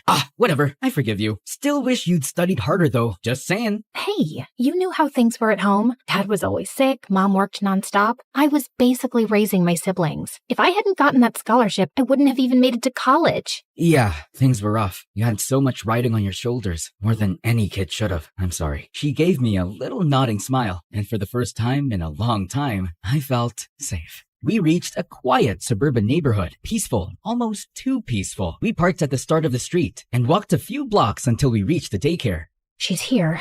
In the daycare? It's just a front. No real daycare. This is where our competitor's main facility is. All we have to do is go in and negotiate. Civilly. We rang the bell. A woman opened the door, skeletally thin, with cheekbones so sharp they could cut glass. Her face was tight and hollow, and honestly, kinda terrifying. But I held my expression in front of Diana, who stood calm and professional. She searched us and took everything. Our weapons, our earbuds, even the tiny snack I was hiding. Then she let us in. The entrance looked like a cozy indoor play area, complete with fake toys and posters of smiling cartoon animals. Real baby photos lined the walls too. Those babies better be from Pinterest. If that's their research group, I'm jumping out a window. She led us to an elevator, which carried us 4 levels underground. It was slow, uncomfortably quiet. Okay, so just putting it out there, I once peed in a ball pit. I was 6. I still think about it. You also peed in the sink when you were 22. That was one time. The bathroom bowl was clogged and I wasn't feeling great and my medication was out of whack and why are you like this, man? Right then, the elevator doors opened with a ding. We stepped into a cold, open space, warehouse style, and followed her through a maze of metal doors and narrow hallways, one after the other. This is so creepy, Diana. If I had $1 for every time I've said creepy since this started, I'd be a millionaire. I know. Just hold on. It's almost over. At the end of the maze was one final door. Behind it, a massive, blindingly white lab, giant machines, blinking lights, wires hanging like robotic vines. With bodyguards all around, I recognized one of them who kidnapped Arya. He looked at me and winked. I saw him mouthing the word idiot like he said before. Then an elevator platform rose slowly from the floor, and standing on it was a man. A very hairy man. Hair everywhere. Head, arms, chest. Even his eyebrows were so thick, they looked like they could support a falcon. He didn't greet us, just walked to his desk and began typing on a laptop. I was staring at him, at his hands, at the ridiculousness of his brows, trying to guess what he was even browsing. It came out wrong. Sir, please talk to us and stop eyebrowsing. Diana elbowed me in the ribs. Let's cut to the chase. Arya is ours. She's not some object. Let her go. Tell us what you want. We'll do it. I'm afraid you're too late. Why do villains always say that? Can't you say something nice like, would you like a mint before traumatizing us? He clicked a button on the remote in his hand. A panel slid down behind him, revealing a thick glass window. Behind it, Arya was unconscious on a mechanical bed, suspended midair by wires like some sci-fi puppet. Oh my god, Arya! Please, don't hurt her. We gave her a generous offer. She refused. Said her principles couldn't be bought. Well, I imagine her principles are laughing at her now, from the corner of her dying brain. We'll do anything. Just let her go. What we want is William. He's the final piece, our most valuable candidate, the one who completes our collection. Diana hesitated. Her eyes turned to me, full of panic. It's fine, I'll go. Either way, I was getting poked and prodded. Might as well get it over with. She nodded, sadly. I stepped toward the man, until my stomach turned. Oh, wait, all this chemical air is making me nauseous. I feel like puking. No, William, no! Too late. I threw up all over the floor. And there it was, the tiny metal flask, the size of a peanut I'd swallowed earlier as Diana and I planned. She didn't miss a beat. She snatched it up, bit it open, and grabbed Eyebrow Guy, locking her arm around his neck with the open flask right under his nose. Guards nearby started to move. Don't even think about it. This flask contains a contact agent. One drop on your skin, and you're gone in seconds. Everyone, stay back! Stay back! Let Arya go, now. Understood. Assistant, release her. Diana, she's fine. I swear. She's just sedated. We didn't harm her. You'll see. A few assistants appeared, unhooked Arya, and helped her walk toward us, weak but alive. Oh my god, Arya, you're safe. We were worried sick. Now, let me go. Not until William and Arya are safe. Get them out first. No, I'll stay. Just get Diana and Arya out of here. Aww, what a noble little sacrifice. And then, bam! Arya snatched the flask from Diana and shoved her away. What are you doing? What do you think I'm doing? Oh my god, she's a double agent! She's with them! He's not them. He's my husband. The look on Diana's face. I'd never seen her like that. Stunned, shattered. And it hit me, right then, how much pain I'd once caused her. But there wasn't time for guilt. I had to move. You just want me, right? Your precious lab rat? Then take me! Let her go! Let her go? Oh no. She's our puppet. She worshipped me, did everything I asked, trusted me like an idiot. I cherished you. I believed in you. I'd have given my life for you. I modeled my whole career after you. Exactly. That's why you were so easy to control. Desperate for purpose, clinging to the first place that made you feel seen. That good organization? Criminals, just like us. There's no noble mission here. We want humans who don't sleep, who don't stop, who don't question. Soldiers, spies, servants, engineered for obedience. Minds sharper than AI, bodies that don't break, and loyalty so deep they'll do anything we say. Whatever the world needs and the law won't allow, that's the future. And we're not asking permission to build it. The difference is, we're going to win. We'll wipe your organization out, dominate the field, and make billions. You used me. Oh, Diana, sweetie, I needed you here. I knew you wouldn't join me if you knew the whole truth. So I gave you a mission, a crisis, a little emotional blackmail to save me. She glanced at me, then tossed a folder toward Diana. If you want your little lover boy to stay alive, sign these papers. Diana didn't move. She was still processing everything. Relax. They just make you the official owner of our newest facility.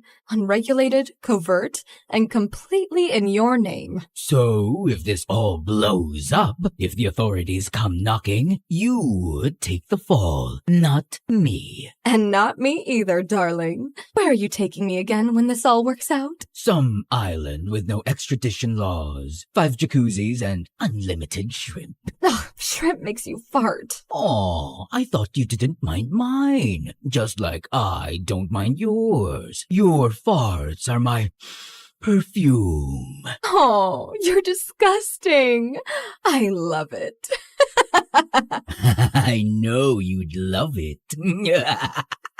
They both cackled like cartoon villains. But I wasn't done. I pulled a second metal flask from my mouth, hidden under my tongue when I puked earlier. I cracked it open, grabbed Diana's hand, and ran. We sprinted toward the exit. As we ran, I punched in the passcode I'd memorized earlier, and before the door closed behind us, I dumped the serum all over the handle. Hey, idiots! I just covered the whole doorknob with that poison! Go ahead! Touch it! I dare you! Then I grabbed Diana's hand, and we bolted.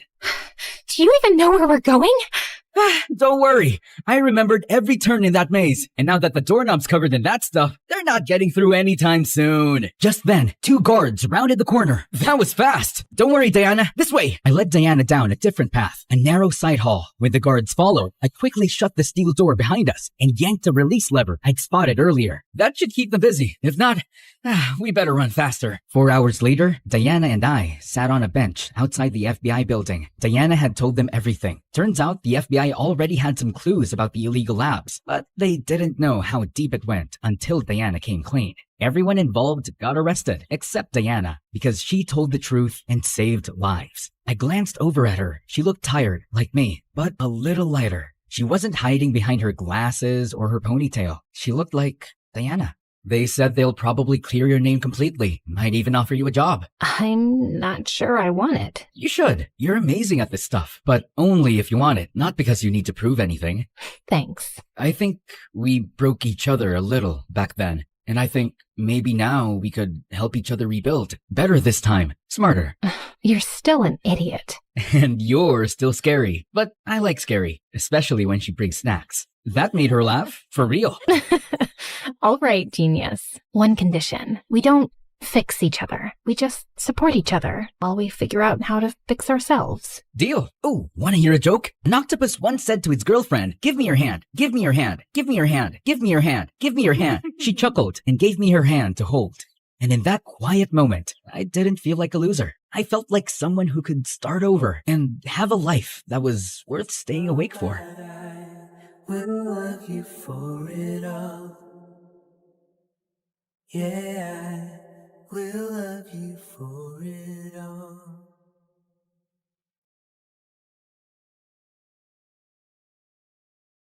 Hi, I'm Luna. I'm 16, and while most people see me as just another shy girl, my life is anything but ordinary. I keep to myself, lost in books and daydreams, trying to navigate a world that doesn't quite seem to fit me. But my life is a delicate balance of hiding and longing, and a secret I guard with everything I have. My family and I recently moved to a small town called Whispering Pines, nestled in a deep forest. My mom, Celine, said it was for a fresh start, but I knew better. She was always anxious, her eyes darting around as if expecting something to jump out at her. She constantly reminded me to stay hidden and keep your secret. Okay, back to my secret. Each night as the moon rose, I slipped into the woods and transformed into a unicorn. It's a magnificent form with a shimmering white coat and a horn that glowed like moonlight. In the forest, under the cover of night, I was free, a creature of magic, running wild and unbound. But by day, I was Luna, the girl who avoided mirrors and hid under a hood. I was isolated, not quite fitting in with any group at school. I didn't seek out friends or companionship because getting close to anyone could have put me in danger. So I remained on the fringes, living a double life that was both exhilarating and exhausting. Then there was Jasper. He's an artist with a sketchbook perpetually in hand, always drawing and observing. There was something different about him. His eyes seemed to see beyond the surface, and he had been curiously watching me ever since I arrived. His presence was a mix of intrigue and unease for me. One day, after school, cornered me by my locker. Hey, Luna, I've noticed you always wear that hood. Is there a reason? I shrugged, attempting to sound nonchalant. Just like it, keeps me warm. He raised an eyebrow, unconvinced. There's something more, isn't there? You're always hiding. I laughed nervously, trying to deflect. What about you? Always drawing? Jasper flipped open his sketchbook to reveal a detailed drawing of a unicorn. My heart skipped a beat. The other night, while I was walking through the woods, I found these strange tracks in the snow. So I did a little research, and maybe, just maybe, there are unicorns out there. I tried to maintain a casual demeanor, though anxiety bubbled beneath the surface. Unicorns aren't real, Jasper. He looked at me, his eyes sparkled with curiosity. What if they are? What if there's something magical out there that we don't know about? I forced a smile, feeling a sense of dread. Maybe. But I wouldn't worry about it. Despite my attempts to dissuade him, Jasper's curiosity didn't wane. He continued to question me, probing with a mix of genuine interest and persistence. His questions, though innocent, hit too close to the truth and made me uncomfortable. The next day, while I was walking to the local bookshop to get a new journal, I saw 3 men and 2 women exiting a large black SUV, all wearing the same black suit and tie. As I stayed hidden in the shadows, I got close enough to hear them speaking to Whispering Pines local sheriff, Marty Luca. They told him they belonged to a government agency of environmental researchers, but their high-tech gadgets and probing questions suggested otherwise. It was clear that they were searching for something, and I couldn't shake a feeling that it might be me. Later that night, I told my mom about the mysterious group of strangers that had arrived. Immediately, my mom's anxiety reached new heights. I watched as she ran to the closet and pulled down an old photo album from behind a row of hat boxes. She flittered the pages until she stopped at an old newspaper clipping with a photo of the same people I saw earlier that day. Luna, we have to be extra careful now. The OSS is here, and they're not what they seem. I looked at her, confused. What do you mean? Who is the OSS? She gripped my shoulders, her voice trembling. Office of Supernatural Sightings. They're looking for magical creatures. If they find out what you are, they'll capture you and use you for their own purposes. You must stay hidden. But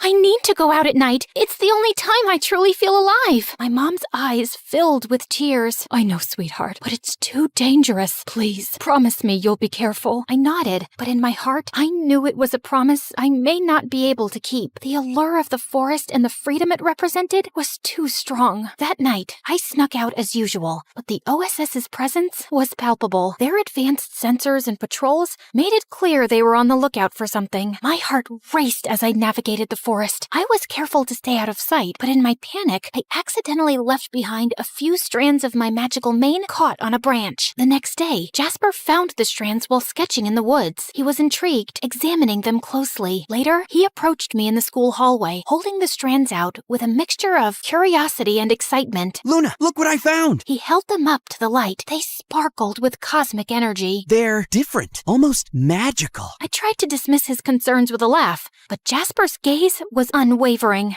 Magic? Are you sure? He nodded, his eyes serious. Then he looked deeply into my eyes, like he could see right through me. There's something about you, Luna, and you've been acting so strange lately. I felt a rush of anxiety. I don't know what you're talking about. Jasper's frustration was evident. Come on, Luna, I'm not trying to pry. I just want to understand. Is there something you're hiding? I hesitated, torn between fear and the desire to confide in someone who seemed to care. But the moment was interrupted as my mom approached and pulled me away from Jasper. What's wrong? The OSS is intensifying their search. They set up traps in the forest. They're using tracking technology, and they're questioning the townspeople. My mom's fear became even more apparent, urging us to leave town immediately. Luna, it's getting too dangerous. We need to leave before it's too late. I crossed my arms in defiance. I'm not leaving. I've been running all my life. I want to stay. Mom looked over my shoulder at Jasper. You can't risk everything over a boy. You don't understand how serious this is, Luna. I do understand. And Jasper is my friend. I trust him. My mom scoffed and walked away, clearly frustrated. I approached Jasper and took a deep breath, my heart pounding in my chest as I looked into his eyes. Jasper, there's something I've been hiding from you. Something I thought you could never understand. My hands twisted nervously. I took Jasper into an empty classroom so we could talk in private. I'm not like everyone else. I'm a unicorn. As the words left my lips, a soft, ethereal glow surrounded me, and a single shimmering horn slowly appeared on my forehead, illuminating the night with a radiant, magical light. I watched his face, waiting for his reaction, fearing he would turn away, but hoping beyond hope that he would stay. Jasper's face softened, and a smile slowly spread across his lips. He reached out and gently touched the glowing horn, his fingers trembling with awe. I always knew there was something magical about you. Thank you for trusting me enough to share this. He let out a soft laugh, his eyes bright. You're beautiful, Luna. All of you. In the following days, Jasper and I spent countless hours together, working on a plan to outsmart the OSS. His artistic talents became crucial. We created detailed maps and tracks to mislead them, and in the hours we spent together, the bond between us grew stronger. Jasper's presence was a source of comfort. For the first time, I felt that I wasn't alone, that there was someone who truly understood and cared for me. One afternoon, Jasper voiced a troubling thought. What if they catch you, despite our efforts? What if they find out everything? I took a deep breath, trying to stay calm. They want to control me, to use me for their own gain. But having you help me is everything. I've never had someone stand by me like this before. Jasper reached out and gently touched my arm. I won't let them catch you. I'll do everything I can to keep you safe. His words brought me a sense of relief and hope, but also a growing fear. The OSS's search was becoming more relentless, and time was running out. The night of the final confrontation arrived. The OSS's search had become more intense, with advanced tracking technology and sophisticated traps. My mom was even more frantic, and her anxiety made it difficult for her to focus. Jasper arrived with a determined expression. We have one last chance. If we can make them believe the unicorn has left town, they'll stop searching. We worked tirelessly through the night, setting up a series of diversions and false evidence. Jasper used his artistic skills to create elaborate fake tracks, leading the OSS in circles. I used my unicorn magic to add an extra layer of deception. perception, making it appear as though I had been everywhere at once. The process was exhausting. We were both drained, but driven by hope and the desire to protect my secret. As dawn approached, the OSS's frustration was evident. They started to pack up, convinced they were following a false trail. Jasper turned to me, his eyes filled with concern. Are you okay? I nodded as tears welled up in my eyes. I'm just grateful.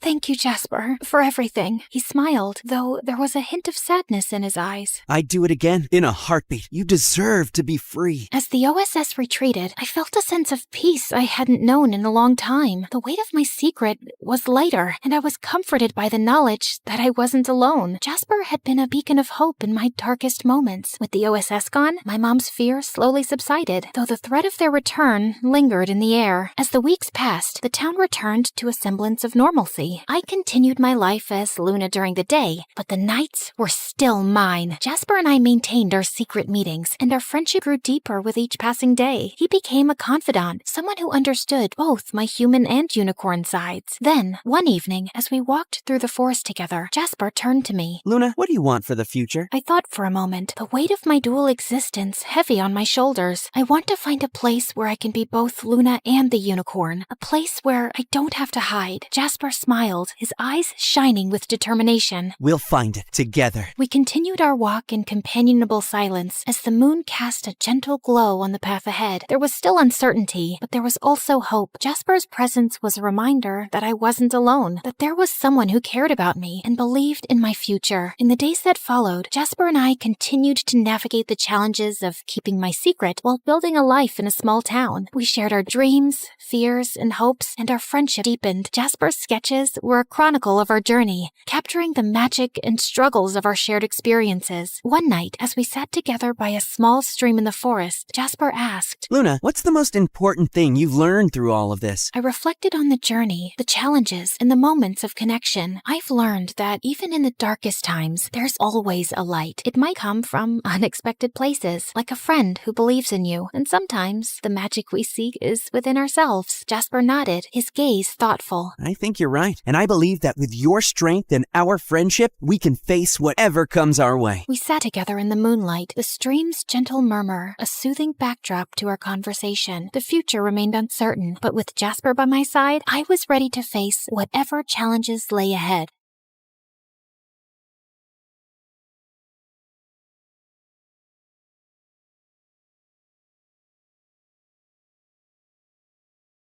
I jumped onto the table and pushed my hands forward. Don't you dare mess with me! My fingertips shot out red sparks, shaping into a fiery ball hanging in the air as I looked around the room. All of a sudden, something grabbed my ankle and pulled really hard. The room seemed to flip upside down. I tried to scream and woke up. These nightmares had been haunting me for a month now, and every time I woke up, I felt nauseous. It was like they were draining my energy, leaving me feeling weak and dizzy. We need to run some tests. My parents were great doctors, but they were always consumed by their work at the hospital. They called it dedication. Well, I called it obsession. I often wondered how they even found time to date, let alone raise me. They were always at work, and on the rare nights we did manage to sit down for dinner, all they talked about was work. Got a patient today. He thinks shadows are tailing him. Well, shadows tail us all, especially in bright light. I told him the same thing, but he insisted they meant him harm. So I sent him over to Morrison's. He's the top psychiatrist in town. I didn't care what they talked about. All I wanted was more time with them. When I was younger, I'd even fake being sick just to have them around. Daddy, my elbow hurts. Oh, that sounds rare. We might have to call in a team of specialists, consult the encyclopedia of unbelievable joint problems, and possibly even consider a bubble wrap suit to ensure absolute safety. Mommy, my tummy feels funny. What color was your last stool? Was it a normal shade? If it's green, it might indicate an alien infection. Very rare, but possible. Consistency is crucial too. Was it hard like a rock or liquidy like a smoothie? Ew, Mom! It was normal, I swear! When my plan worked, they'd whisk me off to the hospital, run a bunch of tests, and sometimes even chill at home with me for a day or two. Still, I stopped faking it eventually. While those were the best times because I was closer to them, afterward, when everything was back to normal, I'd feel even lonelier. You seem perfectly all right, darling. Nothing to worry about. Only this time, I truly didn't feel well. It's gotta be this town. This phrase became my daily ritual. We relocated here several months ago, but ever since, I felt out of sync with everything around me. You just miss home. But my problem was not homesickness. I never felt quite at home anywhere. Yet here, in this town, oh, not again! A gust of wind smacked me in the face, followed by a sudden downpour. Those bizarre weather patterns were quite recent, but they quickly became the most annoying thing about this town. And trust me, there were a lot of annoying things to choose from. I dashed towards school, kicking up my pace. Then, as abruptly as it had begun, the rain stopped, leaving the sun shining brightly once more. But my outfit was drenched, and my hair was a complete mess. Happy sweet 16, Aurora. Well, it was indeed my birthday, but little did I know that just in an hour, my whole life was about to flip upside down. What a freak! Why is there always that one person in every school who's just out to mock everyone? There was ours, Regina. I tried my best to ignore her, but for some reason, she seemed to have it out for me more than anyone else. I didn't realize the drowned rat look was in style now. Guess you're just not keeping up with the trends. I didn't have time to waste arguing with her. My focus had to be on my project. We were paired up for this assignment, but my partner Leo bailed on me for his video games, leaving me to handle everything by myself. Next up, Aurora and Leo. What did you two come up with? This lazy jerk didn't do a damn thing. Did you say something, Aurora? Nah, just a little cough. I carefully placed my volcano on the front table, but a part of it fell to the floor. Looks like she wet her volcano, just like her bed. The whole class burst into laughter. My face turned red, and I felt like I was about to explode. But as I tried to fix things, something crazy happened. I saw my hands start to glow, like 100 fireflies. And then boom, the volcano erupted. It was insane. Lava spewed in every direction, flooding the floor like there was no tomorrow. Yeah, like literally, the floor was lava. Everyone freaked out, jumping on desks and screaming. The teacher was yelling something, but I was so embarrassed and scared that I just bolted out of there. What on earth just happened? I knew I only used a tiny scoop of chemicals, so that was not it. It was something else. Something... I didn't know you were a witch. What? I must have misheard her. A snitch? A witch. Oh, I hadn't misheard her. My family's roots go all the way back to the Shiptons. How about yours? I have no clue what you're talking about. I'm not a witch, or whatever you mean by that. But you just did some magic back there. I saw it. You're crazy. There's no such thing as magic.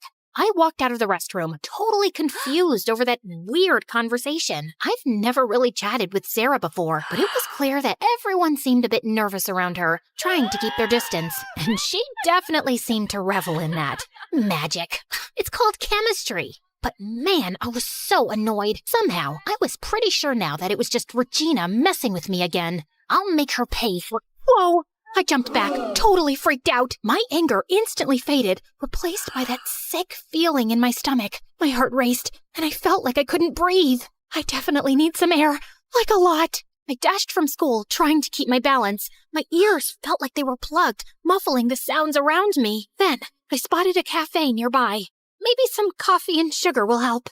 I stepped into the cafe, feeling woozy. My head was spinning a bit. As I waited in line, I couldn't resist checking out the colorful cupcakes on the counter. Those looked delicious. I daydreamed about sinking my teeth into them until, whoa, hold up. They started moving towards me, floating in midair. It was like magic. I screamed and bolted out of there. No, I can't be losing it. Not before the year-end exams. I kept on running down the street, moving like Jack Sparrow making a getaway. Then, out of nowhere, a car honked at me, and I nearly jumped out of my skin. At the exact same moment, all the fire hydrants along the street burst open, spraying water everywhere. Okay, I am losing it. Now, my head was spinning like crazy, and I had to lean against the wall just to keep steady, panting hard. Suddenly, everything went blurry, and then I blacked out. Is she gone? Honey, don't be ridiculous. Her mind's just overwhelmed. I blinked my eyes open and found myself in a brightly lit living room. A gentle-faced woman was moving burning herbs over me. I coughed. Who the hell are you? And what are those herbs? They smell awesome! Welcome back, dear. I'm Evelyn, Sarah's mom. I sat on the couch, scanning the room. Sarah was nearby, putting on this whole act like she couldn't care less about what was going on around her. Why am I here? What's going on? Sarah brought you here. It seems like your powers just awakened, and your mind couldn't handle it. It's normal. It happens to a lot of witches. I burst into hysterical laughter. Your family is all kinds of nuts, huh? Evelyn flashed me a smile, then mysteriously moved her hand, and a flame flickered to life in the center of her palm. I jumped off the sofa, scared as heck. Is this some kind of trick? Oh, for heaven's sake. You saw what you did back at school and later. Everyone saw it, and I had to clean up your mess and wipe out dozens of memories.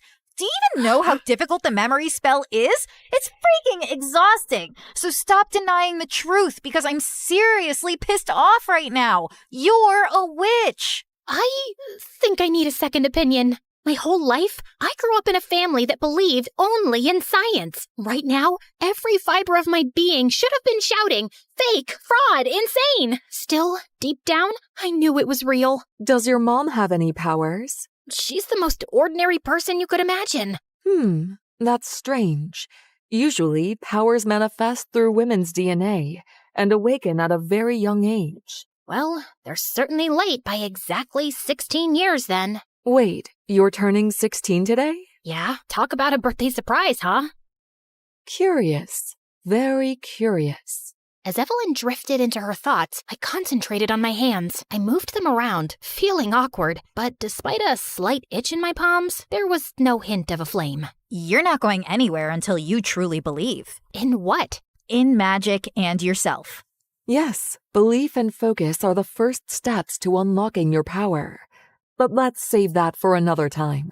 It's getting late.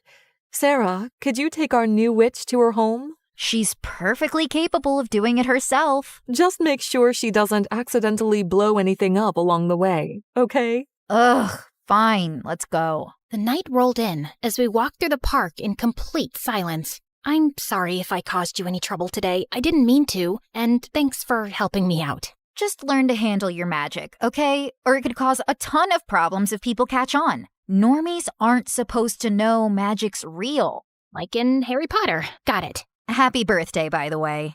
Thanks. So, now that I'm a witch, what can I do? Right now, not much. But with some time and practice, you'll be able to do all sorts of things. And what can you do already? Me? Pretty much anything, really. I'm a powerful witch. Suddenly, a scream pierced through the quiet of the woods. We need to be quiet and careful. I'm a newly minted witch. Do I need a secret password to survive this? Is it bubble, I'm in trouble? Ugh. Focus. Sorry, humor is my defense mechanism. Suddenly, I felt a pull inside me, and without overthinking, I dashed toward the sound. Where are you, Aurora? Are you insane? She followed after me. Up ahead, there was a dim path, totally deserted, except for one guy just lying there. And around him, things were getting really weird. Something like foggy darkness was swirling around, shifting into all kinds of strange shapes, and slowly creeping over his body. It looks like it's eating him. It certainly looked that way, like something straight out of a horror movie. I felt a shiver creep down my spine. Help. To do something. Me? You're a freaking powerful witch. Help him.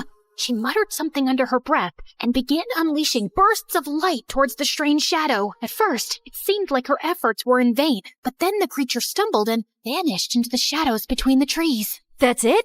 Did I win? It looks like it.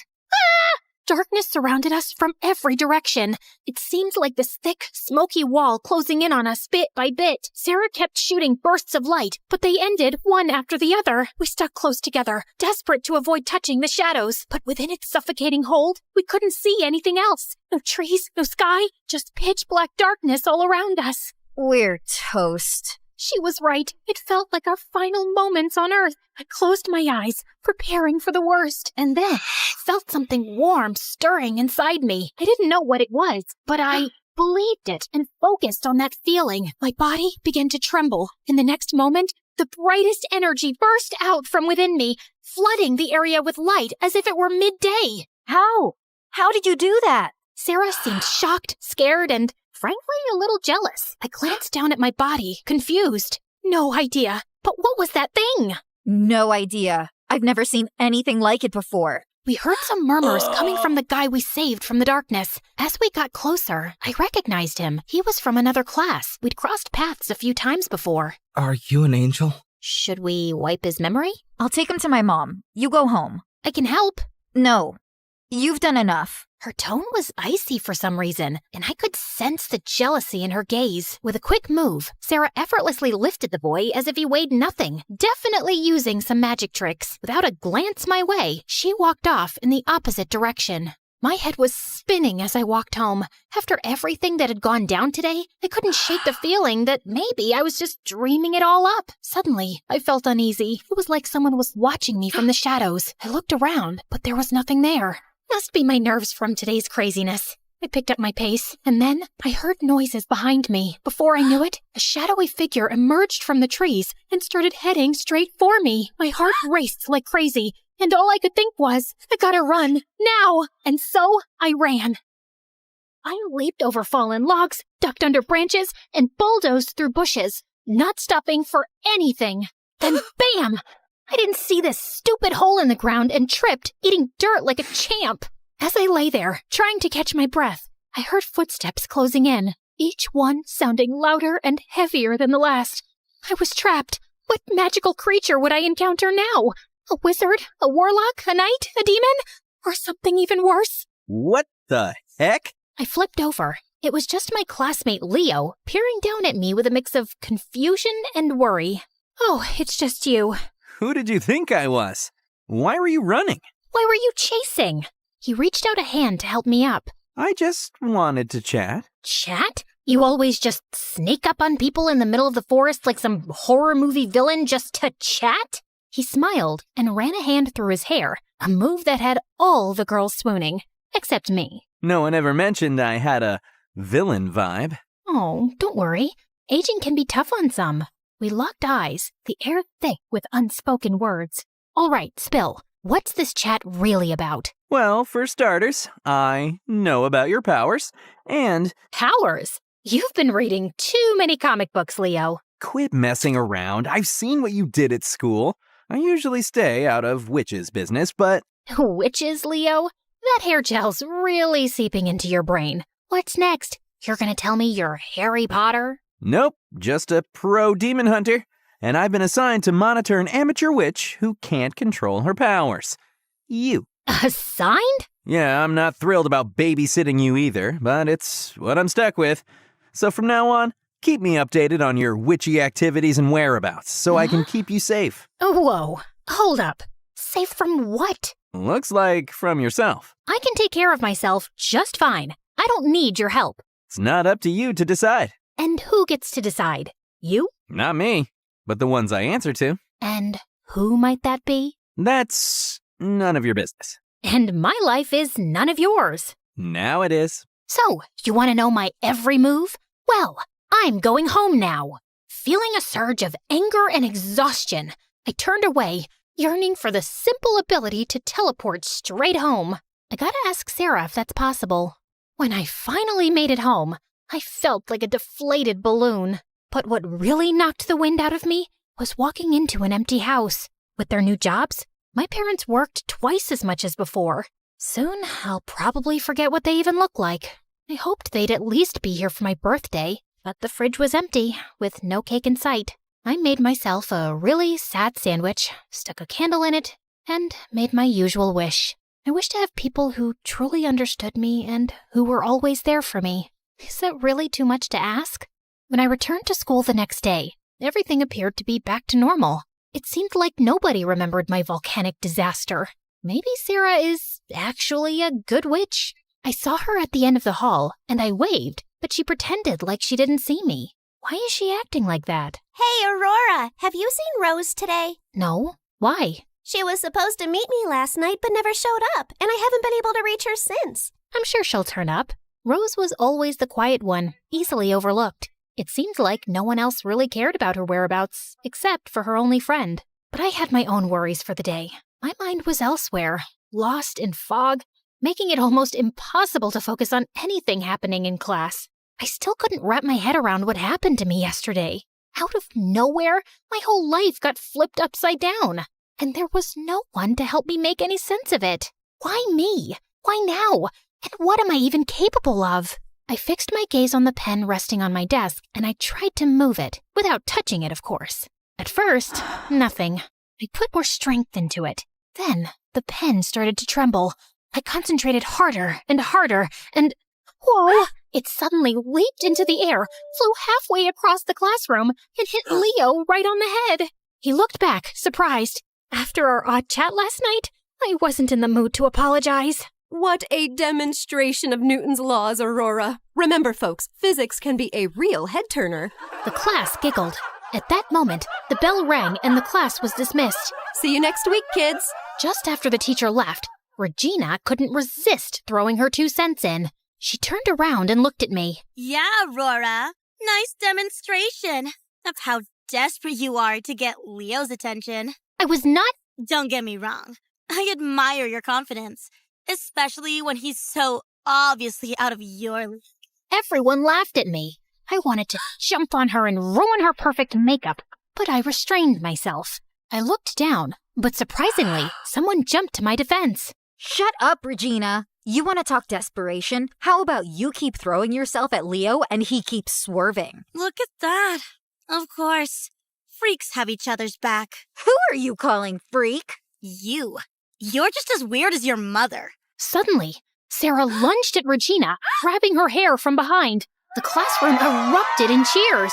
I hurried over to break up the fight, but just then, the principal, hearing the noise, stepped into the classroom. What's going on here? Everyone quickly backed away, leaving us 3 in the center of the quarrel. These 2 weirdos just jumped me out of nowhere. What? She started... You 2, silence now. Your parents will be getting a call from me today. I won't tolerate such behavior in this school. He left before we could explain.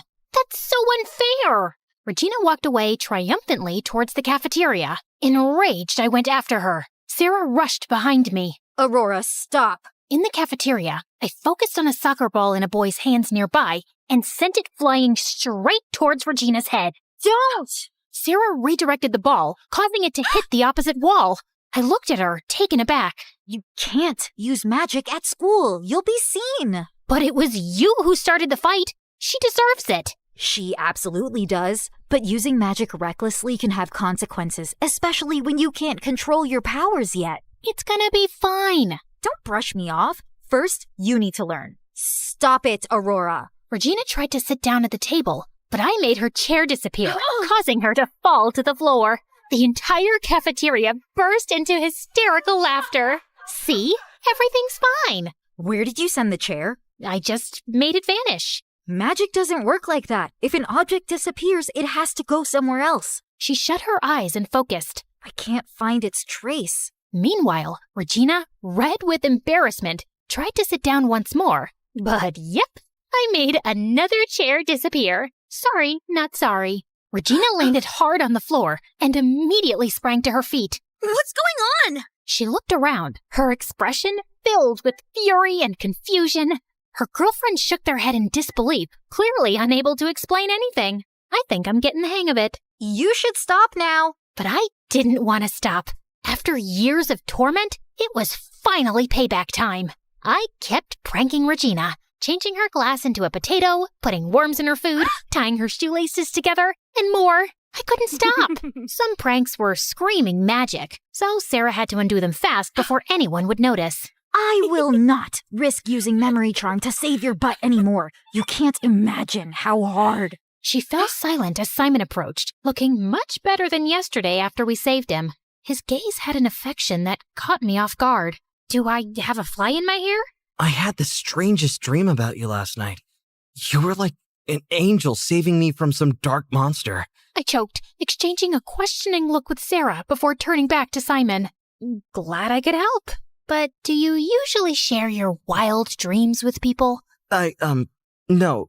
It's just, it felt so real, you know? He blushed deeply and hurried away, muttering to himself. How come he remembers?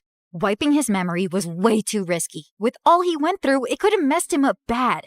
That's what I've been trying to tell you all along. That he's a wreck? No, that using memory charms is too dangerous. You never know what might happen, so stop being so careless. Suddenly, there was a loud bang followed by laughter. The tied shoelaces on Regina's sneakers had done their trick. Now, she was sprawled on the floor with a nosebleed. That's priceless. Oh, I love magic. Oh, no. I followed Sarah's gaze and gasped. There was a strange black thing floating in the air above our heads. Is that a ball? A gap? A hole? I'm not sure, but it doesn't look good. The thing pulsed slightly, but everyone seemed too distracted with their gadgets to notice it. It feels like something magical. Easy peasy. I tried to make it vanish like the chairs before, but it only grew wider. Fork, I didn't mean to. Don't do anything, please. There are too many people here. Let's come back after classes. But what if somebody notices it? Can we at least cover it somehow? Good idea. She waved her hand, and the thing blinked and disappeared under what seemed like a veil. Great. Problem solved. Of course, the problem was far from solved. After school, we went straight to Sarah's house because her mom wanted to have a chat with me and to wait for everyone else to clear out of the school. Before going in, Sarah made me promise not to say anything about the huge black hole in the middle of the cafeteria. Sarah told me everything. I looked at Sarah in panic. About how you saved that boy yesterday. Don't forget I set the stage. Can you explain to me how you did it? I just felt a warmth inside me and believed I could do it. How simple. Absolute genius. Your potential is extraordinary. If you learn to embrace and develop your abilities, you can become a truly powerful witch. Almost like me. But you should be careful, Aurora. With great power comes great responsibility. Great. The Uncle Ben speech. She didn't pay attention to my comment and bombarded me with questions about my family background. Still, she had no evidence of any magical heritage. I also shared the details of my mundane life, which sounded even duller than I thought. Looks like your powers were suppressed until yesterday, but I can't figure out why. Is there a way to find out? I'll try my best, but you may never know why this happened. For now, focus on mastering your powers. You need to be strong. There are many dangers out there. Suddenly, I recalled Leo's words from last night. You're an amateur witch, and I'm a pro demon hunter. I was assigned to watch over you. By whom? And why? I thought about asking Evelyn, but something stopped me from doing so. It wasn't like I didn't trust her, but my guts told me to stay quiet, for a change. For the next hour, we practiced basic magic skills in their backyard, which felt easy to me after my recent pranks on Regina. That's great, but be careful with magic so you don't hurt anyone or get caught. Sarah shot me an I told you so look. But what if someone really deserves it? Is it your place to decide? Besides, there are consequences on using your magic carelessly. Maybe I shouldn't have messed with Regina at lunch. Then Evelyn explained the concept of the realms between worlds. There's the thing called the midworld. It's like a buffer zone between different worlds and realities. It's basically just empty space, pure nothingness. And that's where you can safely use magic that might mess up our world. How can I use it? Take a look. And she opened up the air in front of me and put an apple into that space. We mainly use it for disposing of things or hiding them away. The only rule is, don't put living things there. They won't make it if you seal the gap.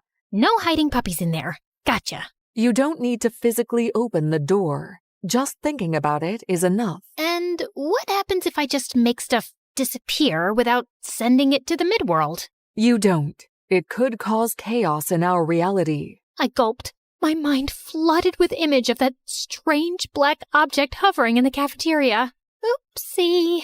When we stepped back into the empty cafeteria, the air was filled with a strange buzzing noise, like a swarm of bees. What on earth is that sound? But as soon as Sarah removed the veil, it all made sense. That black thing was indeed a hole. It was swirling and pulsating wildly. And it had grown much larger than before. It's your fault, so go on. Use your extraordinary magic to fix it. Don't pin this on me. Might just be a coincidence. No, it's not. It was you. I don't know how to fix it. I thought it was easy for you. All you have to do is believe, right? I got angry and started trying different things. But nothing worked, just made it worse.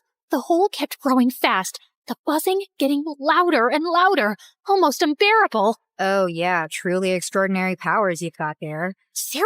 Okay, you win. I'll say it. I need your help. Then the hole suddenly exploded, and a bunch of stuff started pouring out of it. Cups, pillows, loaves of bread, a small tree, even a bicycle.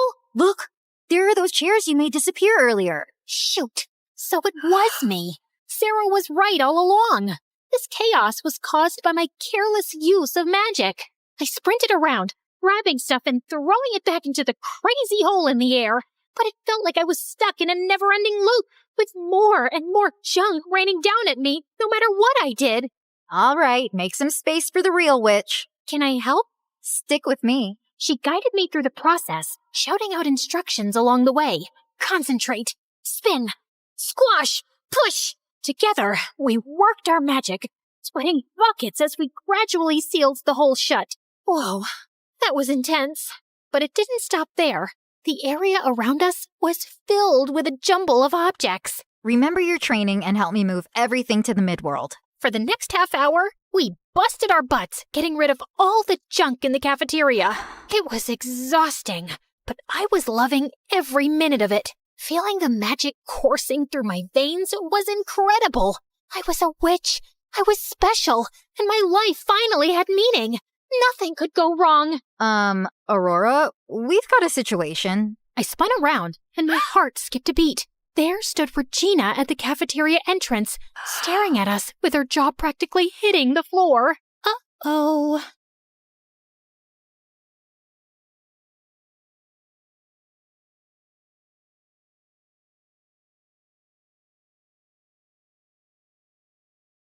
Hi, I'm Grace, and I'm a liar. But before that, please like and subscribe. When I was little, my mom worked for this rich woman who was the third cousin of the daughter of the king of bleep. Oops, I forgot. Mom and I signed an NDA, so I really can't say which country or what king. Anyway, the rich woman had a fabulous life. She and her daughter Gigi, who was my age, lived in a beautiful mansion. They went to the spa every week and on vacation every weekend. But the only thing was that the paparazzi never left them alone. They camped in front of the house and hid in the trees to get a glimpse of Gigi and her mom. Gigi and I looked alike, so I'd often pose as her decoy. I'd walk out the front door in her fancy clothes and smile for the paparazzi, while Gigi snuck out the back into a tinted SUV and sped off. Life was great until Gigi and her mom moved back to bleep and Mom lost her job. We moved into a tiny house and Mom had to work 2 jobs just to afford the rent. I hated being poor. It made me sick to my stomach. So I decided I had to be rich one day. I worked harder than ever in school so I could get a good job and make a ton of money. Then one day, I was called into the principal's office and she gave me the best news ever. Congratulations, Grace! You've been awarded a scholarship to one of the most prestigious private schools in the city. I was over the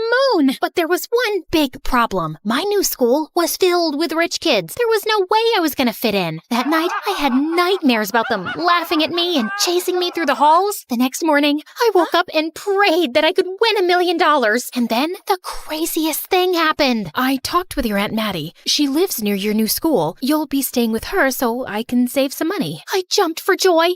I just hit the jackpot. Aunt Maddie was a filthy rich lawyer. She was so generous that she'd recently adopted a daughter my age. That evening, Aunt Maddie's chauffeur picked me up in a limousine and drove me to her mansion. My adopted cousin Victoria greeted me at the door. She looked like a supermodel, aside from these huge glasses that were way too big for her face. Victoria took me to my room, and as I was unpacking, she kept staring at my clothes. Whoa, what happened? I've seen homeless people wear better clothes. I was so embarrassed. I started crying like an idiot. They're all I have. I'm poor.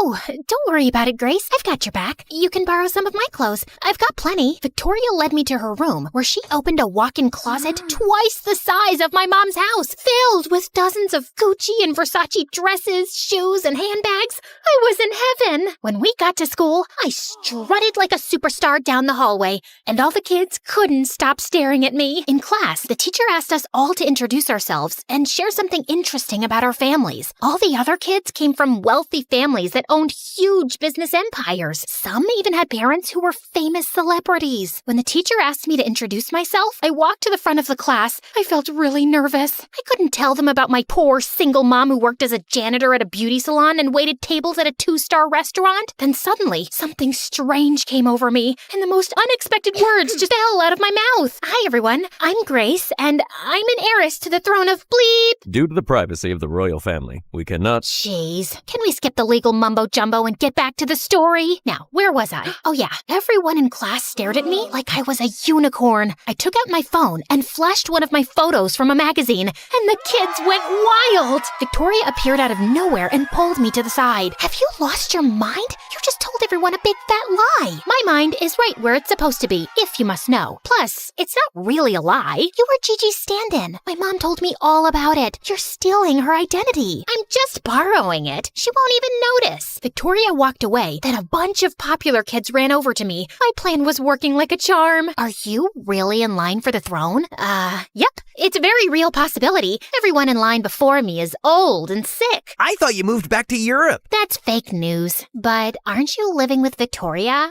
Yes. My mother wants me to have a more grounded experience among commoners, but it's just temporary. Ta-ta. Sorry, no more questions today. Maybe we can have crumpets and tea later.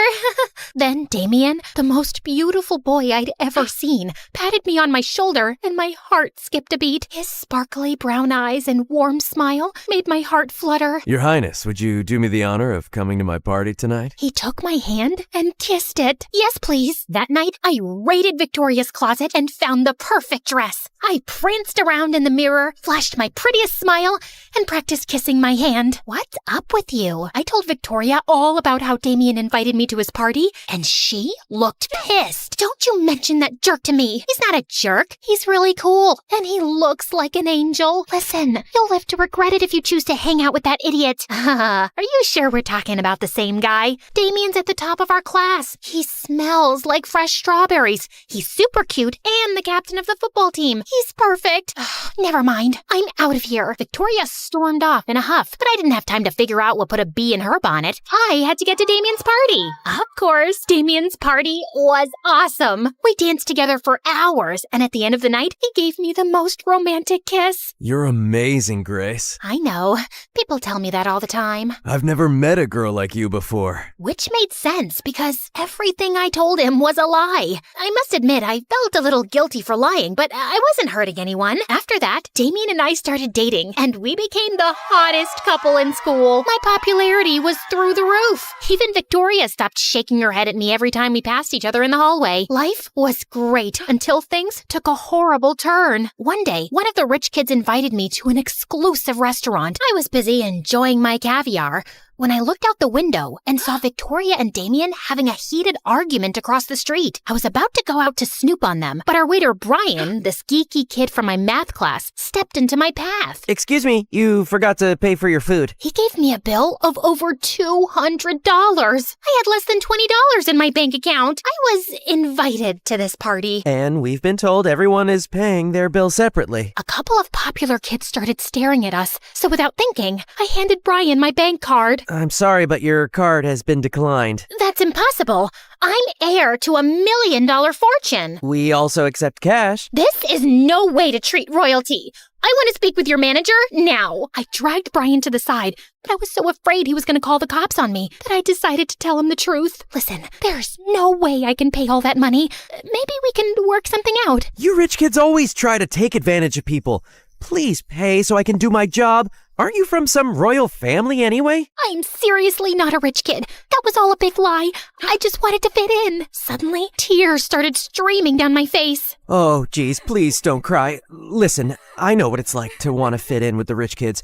I'll put it on my tab, but you have to pay me back this month. I was so relieved. It felt like a huge weight had been lifted. It was good to tell the truth, but then it hit me. If Brian exposed me, my fabulous life would be destroyed. Could you please keep my secret? Sure, but only if you agree to tutor me. I'm kinda struggling with calculus, and I saw you got 100 on the test. I happily agreed. By the time I was done with this drama, Victoria and Damien were gone, and neither of them answered their phones. I called my driver to take me home. I waited in my room for hours, but didn't hear a word from either of them. I was confused, worried, and a little jealous. What on earth could they have been arguing about? A few minutes after midnight, I woke up to hear a car pulling into the driveway. I looked out the window. It was Damien, and Victoria was in the passenger seat. I saw red. I raced down the stairs and ran straight into Victoria. Why are you sneaking around with Damien? We aren't sneaking around. I saw you two arguing at the party. It's complicated, and I'm really tired. Can we talk about it later? It's not complicated at all. You're a jealous witch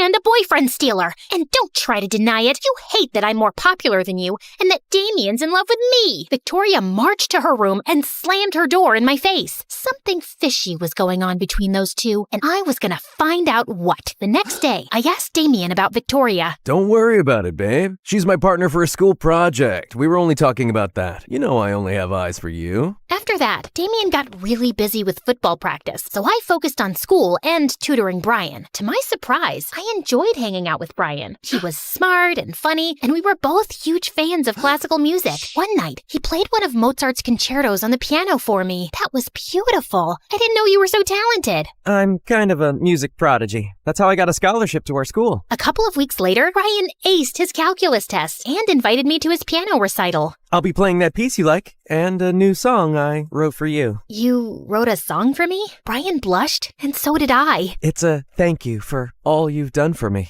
I wouldn't miss your concert for the world. That night, just as I was getting ready to go to the concert with Brian, Damien showed up in a tuxedo. What are you doing here? You're funny. I told you I was picking you up. Oh God, I'd totally forgotten that Damien had invited me to be his date for his family's annual charity ball. Come on, we don't want to be late. Damien took my hand and rushed me to his car. When we arrived at the ball, Damien's parents were excited to meet me. They spent the whole night introducing me to all their fancy friends and bragged about how their son had landed the heiress to a throne. I needed a breath of fresh air, so I went out into the back alley for a bit to find Damien and the school's head cheerleader kissing. When they saw me, they turned as white as bed sheets. It's not what it looks like. Actually, it is. Damien and I are in love. I was gonna tell you after the party. I just wanted to impress my parents by saying you were my girlfriend. You're their favorite royal, and they've been dying to meet you. I slapped Damien hard in the face and stormed out of there. The next day, Brian marched up to me at school with a huge scowl. I waited for you for over an hour, and you didn't even call. I'm sorry. I had another engagement. Like what? Your fake royal duties? If you didn't want to go, you should have just told me. You didn't have to play with my feelings. I may not be one of the popular kids, but I don't deserve to be treated like trash. Brian stormed off. I was gutted. And just when I thought the day couldn't get any worse, I got an alert on my phone. A gossip website had done a news report on me and outed me as a fraud. All the kids crowded around me like an angry mob. I ran outside and straight into a bunch of crazy paparazzi. They chased me through the parking lot. I darted down the street and jumped into a cab. Get me out of here, please. The driver hightailed it out of there. When I got home, I raced up the stairs and locked myself in my room. Then suddenly, someone unlocked my bedroom door and turned the knob. Terrified, I hid under the bed. My lies had finally caught up with me. The police would haul me off to jail. My mom would be so embarrassed she'd disown me. The whole thing might even go on my permanent record. I closed my eyes and braced myself for the worst. Please have mercy. I'm just a kid. I made a mistake. I'm sorry. Don't be so dramatic. It's just me. I told you all this would blow up in your face. The lying. And most of all, Damien, was he dating you too? No, gross. Damien and I lived in the same foster home years ago. That night at the restaurant, I got a text about our foster mother. She'd gotten into a bad accident and had to have a major surgery. She'd just woken up and was begging to see me and Damien. That's it. Damien hates that he was poor and he won't tell anyone he's adopted. Or that he and I know each other from a foster home. And he's always trying so hard to impress his snooty parents. You're not that different. He just wants so bad to fit in. That information hit me like a ton of bricks. At that moment, I decided to make a change. I apologized to Victoria and sent Brian a dozen I'm sorry memes. And I came clean to everyone at school. After my truth was revealed, I wasn't popular anymore, of course. I was even mocked and branded as a liar. But I had Victoria, and I eventually made friends with some nice kids, and it took a while. But Brian and I started talking again after I offered to tutor him for free for a year. In the end, I realized that being a popular fake royal didn't hold a candle to being surrounded by friends that loved me for me.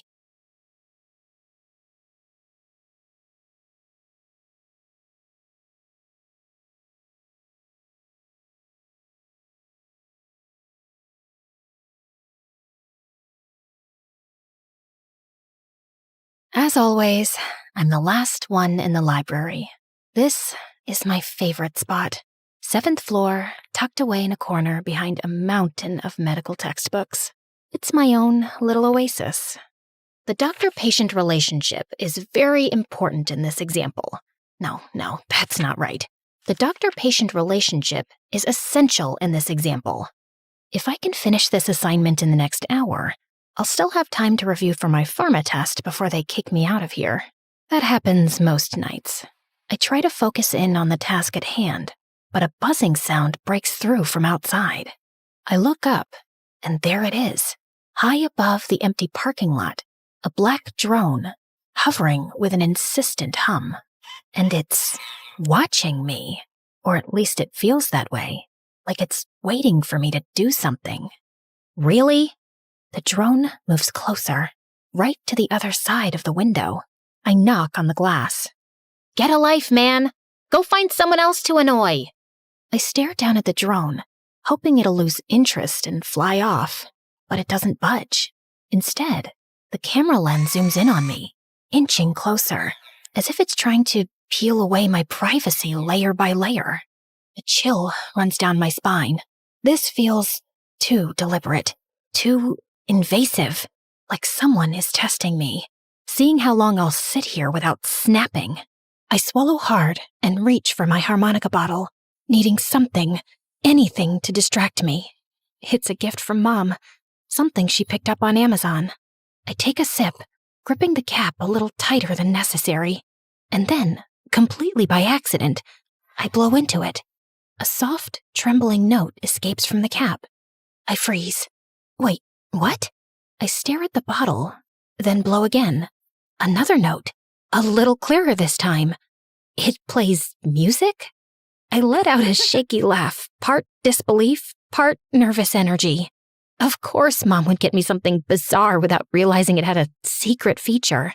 And right now, oddly enough, it's exactly what I need. I take another sip, then deliberately play a slow, uneven tune. It's not perfect, but it's enough to drown out the silence pressing in around me. The drone still doesn't leave. Go home! I close the blinds and try to settle back into my work, forcing my focus onto the page. My fingers tremble just slightly as I pick up the pencil again, and for a second, the words blur in front of me. I know it's just a distraction.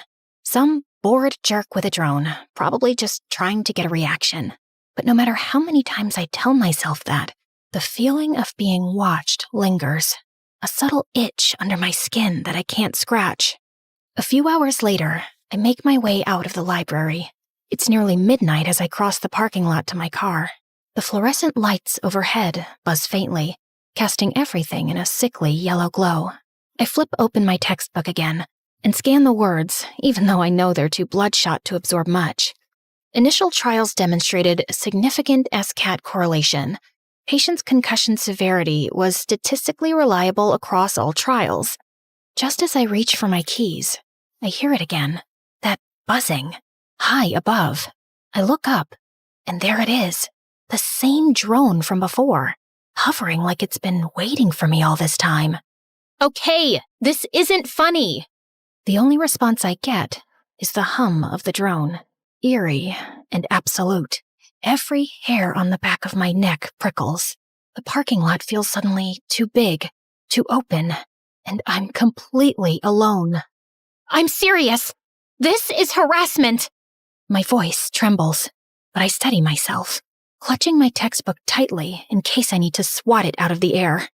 The drone lowers itself, hovering at eye level now. Whoever you are, please leave me alone. I have a huge test tomorrow. The drone doesn't budge. It just hangs there, with its lens fixed right on me, whirling louder, the sound drilling into my brain, rising in pitch. Okay, I asked nicely. With a deep breath, I swung my textbook and smashed the drone out of the air. It crashes to the ground in pieces, the sound echoing across the deserted lot. I wait, heart racing, expecting someone to step out of the shadows, to claim the wreckage or demand an apology. But no one comes. You're welcome! I toss my books into the car and breathe a sigh of relief. Just need to get home, read a few more chapters, and salvage what's left of this night. I buckle my seatbelt, still shaking, my hands gripping the steering wheel tight. It was just some idiot's drone. Just a prank. Nothing to worry about. But then, I hear it. That buzz. Louder than before. My pulse picks up as I glance around and spot 2 more drones emerge from the shadows, gliding toward me from the opposite ends of the lot. My stomach twists as one of them circles my car, almost like it's sizing me up. The other hovers just above my car's hood, its camera fixed on me, with a steady, unsettling gaze. Leave me alone! I throw the car into reverse, the tires screeching as I swerve out of the parking lot and into late-night traffic. My heart's pounding, fingers fumbling as I dial 911.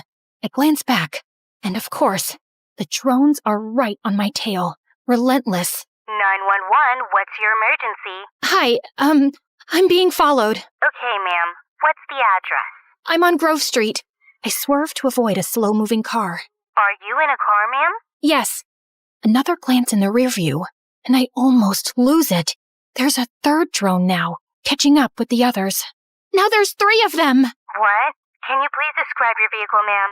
My hands tighten on the wheel as I jerk it around a corner. Yeah, it's a white Toyota, and something really weird is happening to me. Can you describe the vehicle following you? No, I mean, they're not vehicles. Before I can get another word out, one of the drones slams into my windshield with a loud crack, splintering the glass. I gasp, hitting the gas pedal harder. Another one shatters against my side window. Fragments of glass rain down around me. They're hitting me! What's hitting you? Drones! I can barely hear the operator anymore, her words swallowed by the chaos around me. My breathing is ragged, my pulse so loud it drowns out everything else. Glass digs into my skin. Up ahead, the stoplight flashes yellow, and I know I shouldn't, but I punch it, squeezing my eyes shut as I shoot through the intersection. Oh my god, oh my god, oh my god! The light turns red. Horns blare from every direction as I thread my way through, somehow avoiding everything. Ma'am, are you okay? No! I need help! I need help right now! Just stay on the line. We're tracking you. I steal another glance at the rearview mirror, and my stomach drops. More drones speed after me, filling up the road. I'm so focused on them that I almost don't notice the truck stalled in my lane ahead. I yank the wheel, tires screaming against the pavement. Ma'am, slow down. Not an option, lady! I slam my foot down, tearing through the next intersection, only to see a solid wall of drones hovering there, waiting for me. I veer left, my tires losing traction as the car skids. The smell of burnt rubber fills the car, and I fight to keep control, knuckles white on the wheel. Okay, there are a ton of these things. Can your people please hurry? Officers have been dispatched. Please stay calm. My rear windshield shatters completely as a drone smashes through. It sputters in the back seat among a pile of broken glass. The wind howls in, and my hair whips across my face. Make it stop, please! At the next intersection, I spot another wall of drones hovering just ahead. I don't have time to think. I swerve right across 2 lanes, barely squeezing between a couple of honking cars. My stomach flips as the drones close in, one after the other, smashing into my car. I can't keep this up. Ma'am, please pull over. And then what? A drone gnashes through the windshield and showers me in glass. I throw my arms up to shield my face, feeling shards cut into my skin. My foot slams the brake, and the car veers off course, crunching head-on into a light pole. For a moment, everything goes still.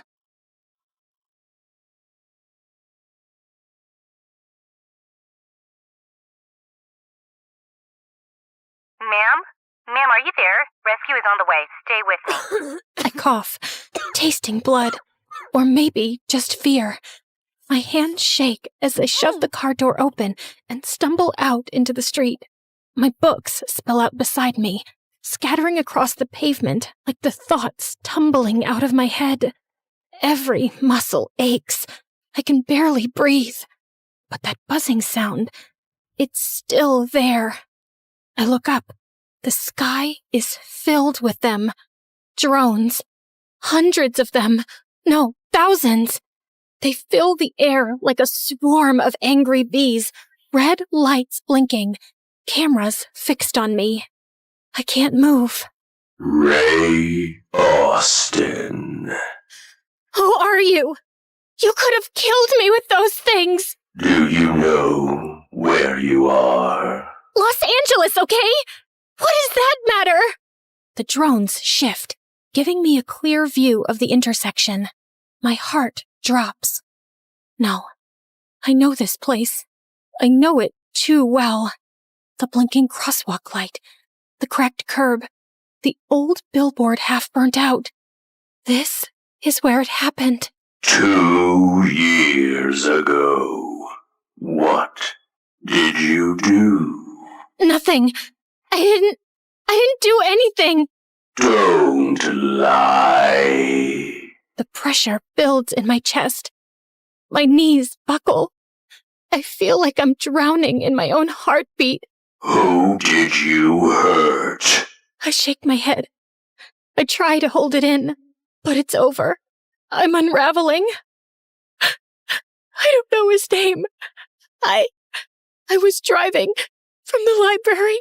I was tired. I closed my eyes for a second, just 1 second. I didn't see him crossing. I hit him. I drove off. I left him there. I left him to die. I scream it. Every ugly word. I sob until I can't breathe. Until my knees hit the ground and I can barely see through the tears. The drones don't move. They just hover there, watching, judging. I pull out my phone and call 911. 911, what's your emergency? I hit someone 2 years ago. I ran. I left him. I killed him. I can't live like this anymore. I need to confess.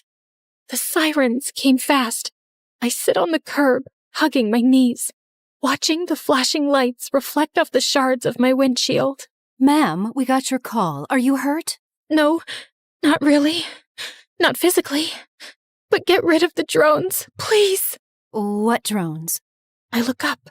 The sky is empty. There's nothing there. They were here. I swear. They talked to me. She glances at her partner. I can tell what they're thinking. Maybe I am losing it. Maybe I already have. They take me in, gently, like I'm made of glass. I don't resist. At the station, I tell them everything. I don't hold anything back. They write it all down. Later, someone comes in with a file. I see the surprise on the officer's face. It turns out, the man I hit didn't die. Not even close. He was treated for a broken leg. They never caught the driver. They ask if I want to see him. I nod. He's older now, walks with a cane. He has kind eyes, the kind I don't deserve. I remember that night. I always wondered who it was. I won't lie. I was angry for a long time, but I survived, and I moved on. My throat tightens. I didn't. I never did. Then maybe it's time you should. I don't want revenge. I want you to get better. Live better. I will. I promise. I'll heal people. I'll help them. For free. For the rest of my life. That's all I want. That's all I've wanted since that night. Then start by healing yourself.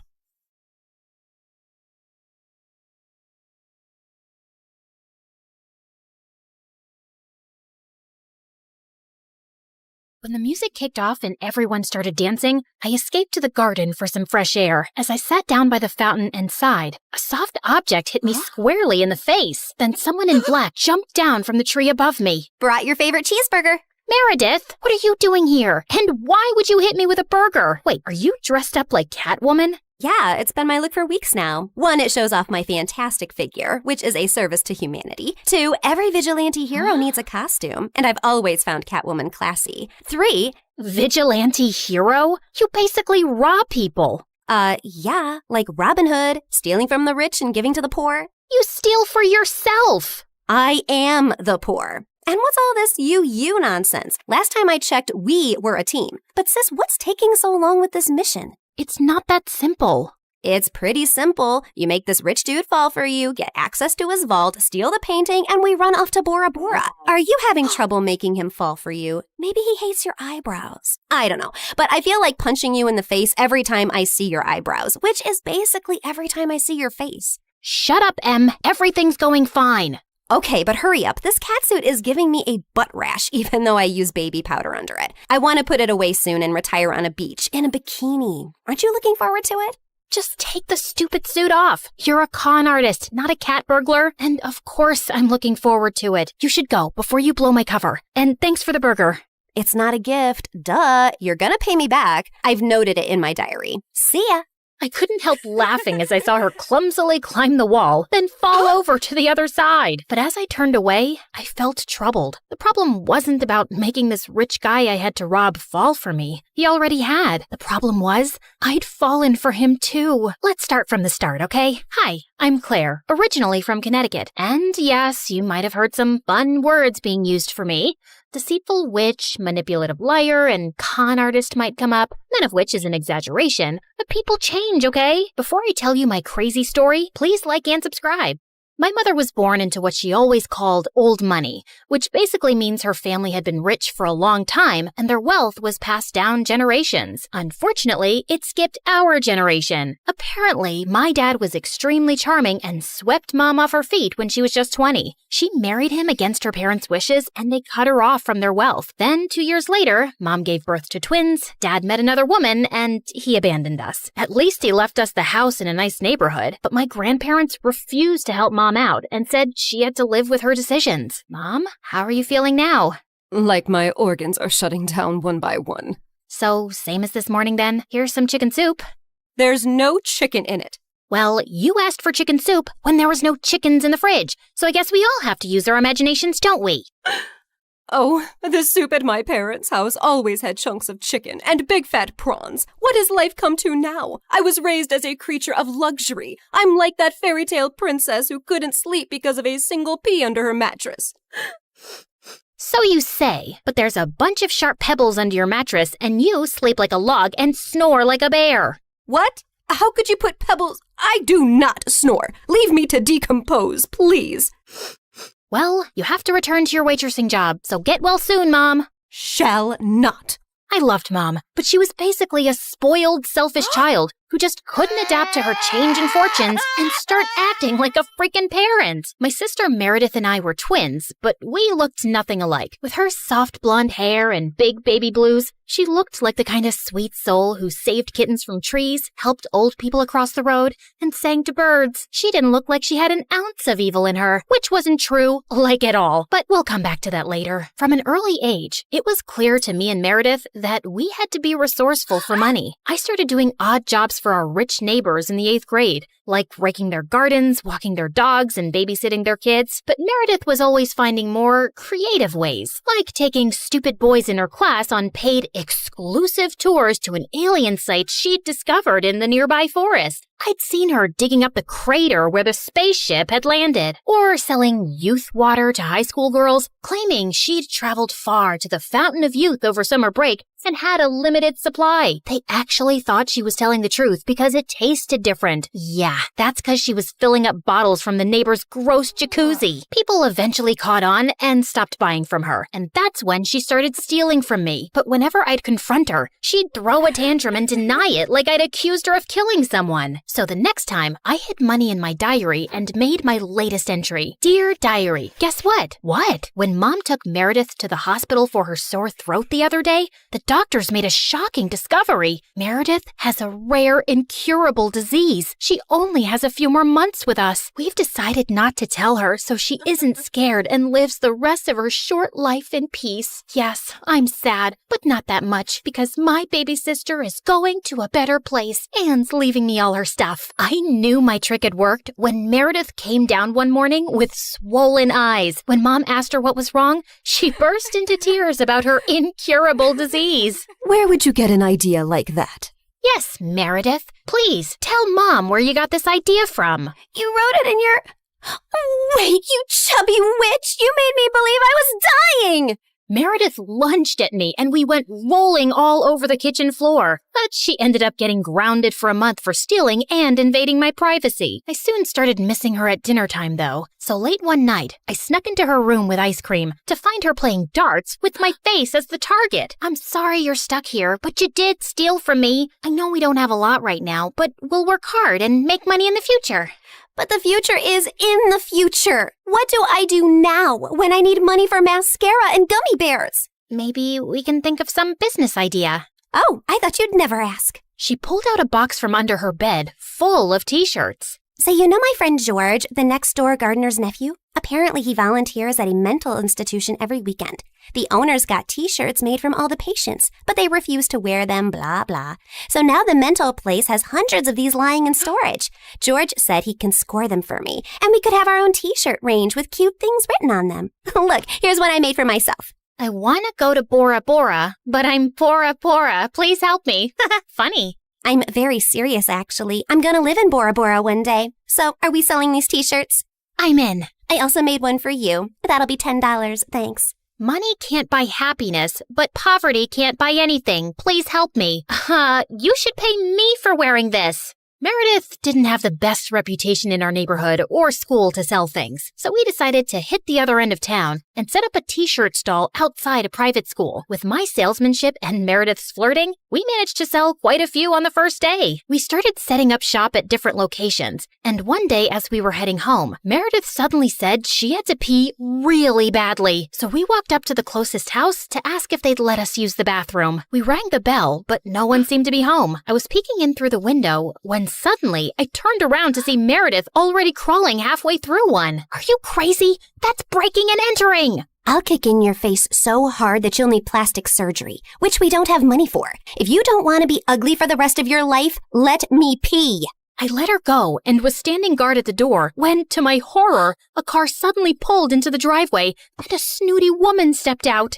Hey, you girl.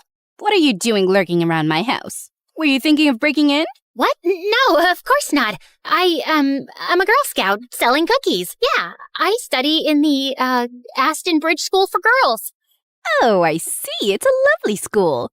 I know many people whose children go there. Sorry for my mistake. I'll be happy to buy some cookies from you. Put me down for 20 boxes. Sure. It's, $5 a box, so that'll be $100. I'm putting your name down on my list, and I'll drop them by tomorrow. That's perfect, sweetie. Here's the money. I'll see you soon. Just then, I saw Meredith slip out the window, and as soon as the lady went in, we ran like crazy down the block and then collapsed on some grass. Look, I took some pastries from her kitchen. Perfect for a spontaneous picnic. That's stealing. Oh, you're one to talk. I heard the whole cookie conversation from inside. You took that lady's money and you're never going to give her any cookies. I was just trying to distract her before she caught your butt. I didn't think she'd be dumb enough to actually give me the money. I can return it. Look, she didn't do it out of the goodness of her heart. She's a rich snob who was being really rude till she thought you were someone rich too. You didn't force her to give you money at gunpoint. Oh, Claire, this has just given me the best idea. You're not serious. Yes, I am. Dumb people deserve to be tricked. And what does $100 mean to someone who has a gold toilet seat? I knew it was wrong, but it was also so easy. And before I knew it, Meredith and I were wearing private school uniforms and hitting different neighborhoods collecting money for Girl Scout cookies that we had no intention to deliver. We made $2,000 in a month. But one day, when we went up to a rich old lady's house, she invited us in and even offered us cake as we signed her up. How many boxes will that be, ma'am? Oh, none, thank you. You see, I don't buy imaginary cookies. What? I'd heard that there were 2 conning Girl Scouts in town, and I was ready for you. I've called the police, and you 2 will end up in a detention center. Just then, there was a loud bang, and the power went out. In the confusion, Meredith kicked the old lady and yelled, "Run!" As we were sprinting down the street, I suddenly noticed a nerdy-looking boy my age running beside us too, grinning and waving at us. Hey, hold on. Who are you? I'm your new neighbor, Freddy. I'm the one who saved you from that old crow. What? I'm so confused right now. New neighbor? You moved into the house next to ours? Why are you here? I was bored and saw you girls leaving your house, so I followed you for fun. Don't worry, I won't tell anyone about your little cookie secret. When I heard that old lady threatening you, I went to the main circuit board and pulled out a wire with my tweezer, which I always keep handy. You could have been electrocuted. You're either incredibly smart or exceptionally dumb. My mom says the exact same thing, except for the incredibly smart part. Listen, you geek, what do you want? If you think you're gonna get a cut of our profits. No, my parents are well off. They're neurosurgeons. I just want to be friends. I swear, I don't have any siblings and I don't know anyone here. What if we say no? I'll keep following you around until you say yes. Okay, fine. Congratulations. You got yourself 2 friends. Oh, I'm so happy. Merry Christmas and a Happy New Year. And from that day on, that goof really did become our best friend, especially mine. He was like the sibling I never had. I mean, the nice sibling who did my nails and watched the channel I wanted to watch on TV without arguing. He was also really generous. I didn't want to take advantage of it, but Meredith and Mom had no problem keeping all the gifts he was always getting us. We decided to lay low with our conning activities in case the old lady had actually told the police about us. But soon after we joined the 11th grade, a new drama unfolded in our lives. A family moved into the huge white house across the street. Apparently, the couple who'd bought the place was loaded, and they had 5 teenage boys. Finally, some eligible bachelors on our street. Thanks. My feelings aren't hurt at all. Oh, I'm sorry I left you out, sweetie. Maybe you'll find someone too. I mean, they have 5 boys. There's a good chance one of them is gay. What? Why would you think? Okay, girls, here's a basket of goodies for you to take over as a welcome present. Now go, throw yourselves at those boys. Meredith and I rolled our eyes, but we decided there wasn't any harm in checking them out, and we were welcomed by the ugliest quadruplets ever. They were really sweet and really excited to see us, but with their orange hair, acne, and buck teeth, they were not a pretty sight. Man, I feel sorry for those parents. Like, Mom got one average-looking kid, but God made it up by giving her me. But those parents, God decided to use copy-paste on that ugly model. They must have done something terrible to deserve this. Huh? You are so rude. Oh, shut up. I know you're thinking the same. I just have the guts to say it out loud. But then a day later, I'd just woken up when the bell rang, and I opened the door to find the most gorgeous boy ever standing outside. Hello, I'm Eric. We got some of your mail. I came to return it. I just stared at him, dumbstruck, feeling acutely aware of how terrible I looked. Just then, Meredith pushed me out of the way. Hey, thanks. You're such a lifesaver. Haven't seen you around before. I just moved into the house across the street. The big white one with the quadruplets? Yeah, they're my brothers. What? No, they can't be related to you. They're very unattractive. Meredith, can't you ever sugarcoat anything? I am sugarcoating. Did I call them ugly ogres? I am so sorry. It's okay. People have this reaction often. I'll see you girls around. He flashed his beautiful smile at us and then left. Wow, Eric stole his brother's luck, the schoolboy's luck, the neighborhood boy's luck, and his mother's and his father's luck, and the whole town's. I agree. He's beautiful. I hope he's smart and funny and kind too. I'm sure he is. I never believed in love at first sight till I met Eric. Okay, maybe love is an exaggeration, but I was crushing on him hard.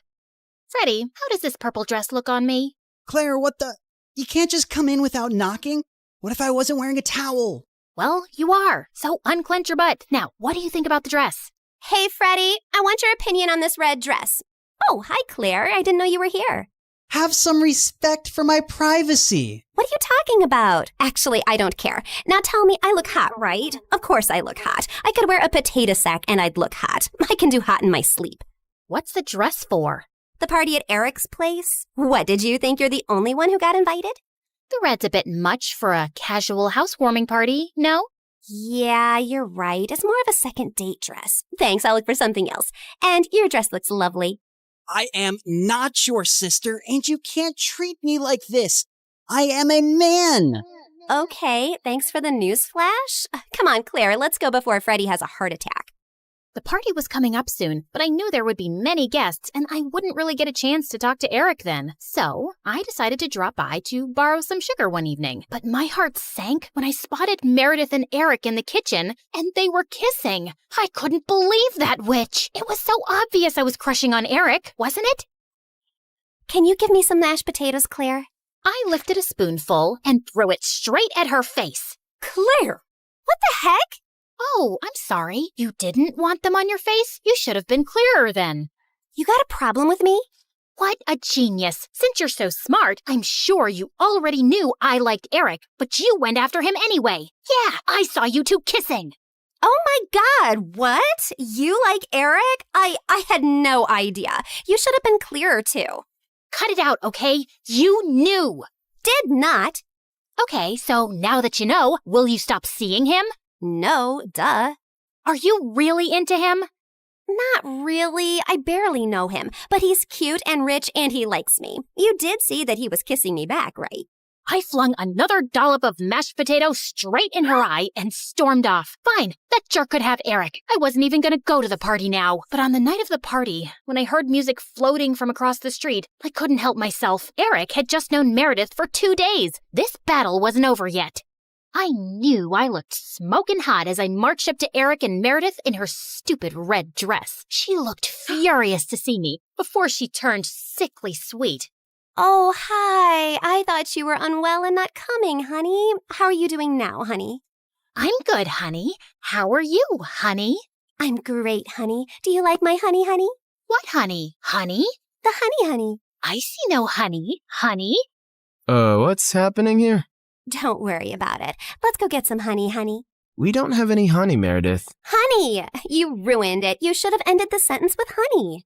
Don't mind her, Eric. You already know she's rude. And she has a vile temper. She once tried stealing money from an old lady and kicked her hard when she resisted. Oh, so that's how it's gonna be, huh? Eric, did you know that Claire is so dumb? I told her when we were kids that if she ate bluebells, her eyes would turn blue like mine. She ate a bunch and then pooped her pants in school. Didn't Meredith tell you she used to fart in the neighbor's jacuzzi just because they said they liked me more than her? It went on for a month. Oh, how about the time you dropped Mom's toothbrush in the toilet and just put it right back? Imagine someone being so awful to their own mother. Meredith has a boyfriend who works in a mental institution, and he steals the patient's clothes from there for her. Imagine doing that to sick people. Claire keeps acting like she doesn't know her best friend is in love with her, and she keeps using him for his money. What? Are you talking about Fred? I've never used him, and he's not in love with me. Oh, please. A blind person can see Freddie's been in love with you since day one. Shut up. You shut up.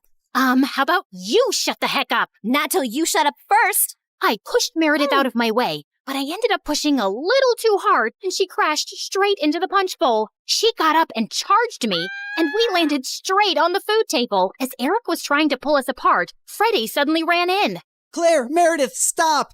Your mom, she isn't okay. You gotta come now. We ran outside to see Mom unconscious and being wheeled into an ambulance. Since Freddie's dad was a neurosurgeon, he took Mom's case and ran tests for weeks to discover that she had some inflammation in her brain for unknown reasons, which had sent her into a coma. Freddie's dad decided to enter her name in a clinical trial for rare brain diseases, since she met all the criteria. But what's it going to cost us? We take one pro bono case for the trial, but there will still be other hospital expenses. And you girls will have to figure out something soon. Do you have any relatives? We had to contact our grandparents, but to our surprise, Mom didn't even have their numbers saved in her phone. All we had was a framed picture with their names signed at the back. Freddie offered to hire a private investigator, and within a week, he said they'd been found and were flying over to see us. But I couldn't help noticing as they got out of the cab that they didn't look rich at all. Those paupers are our grandparents? They're definitely the people from the picture. Why do Grandma's shoes look like something out of a museum? And Grandpa's coat is missing 3 buttons.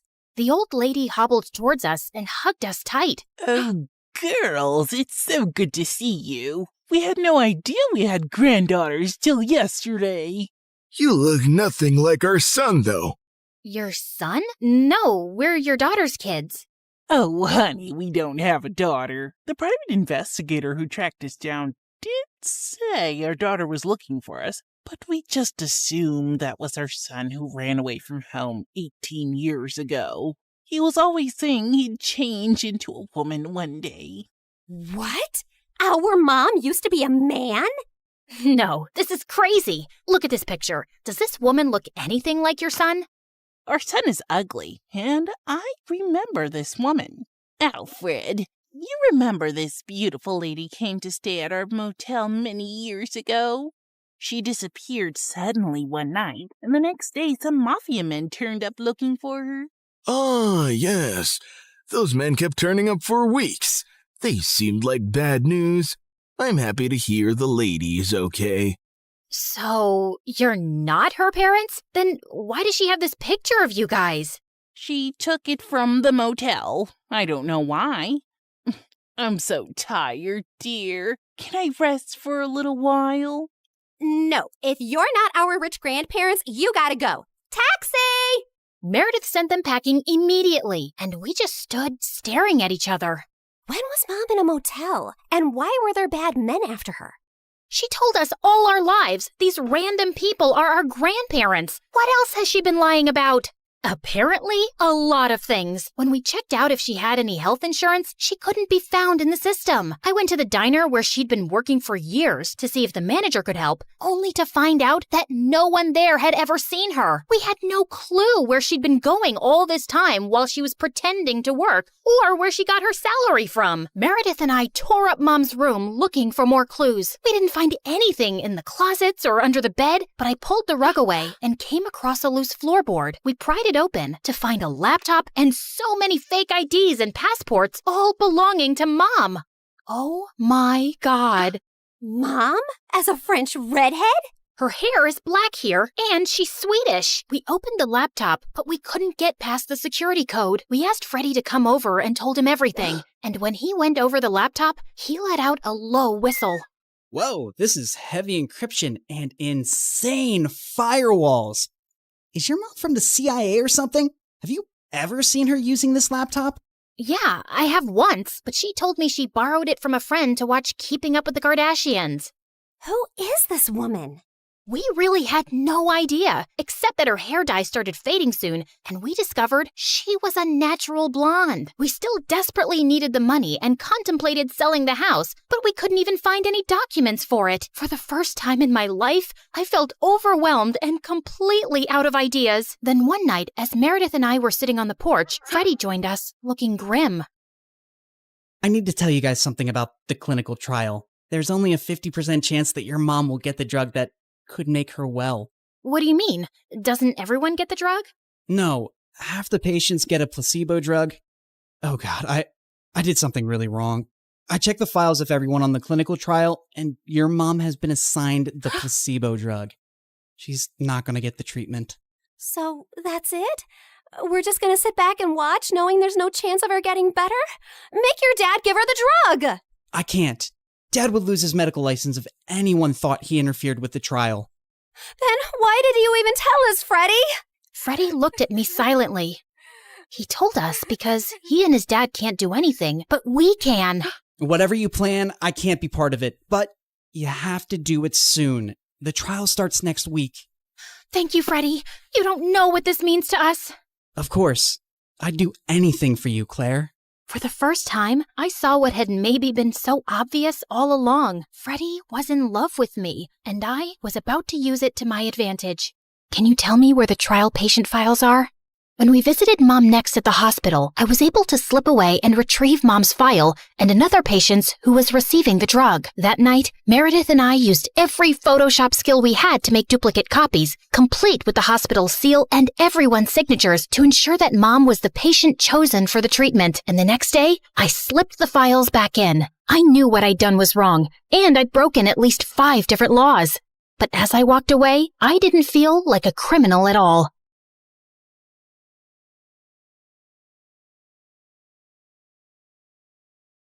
I was walking down the hospital corridor with Freddie when Meredith came running towards us. Where have you been? Mom's awake. She's finally awake. Oh my God, seriously? This better not be a joke, Meredith. I swear on my beautiful face, it's the truth. The doctors are just checking her vitals. Can you girls stop making so much noise?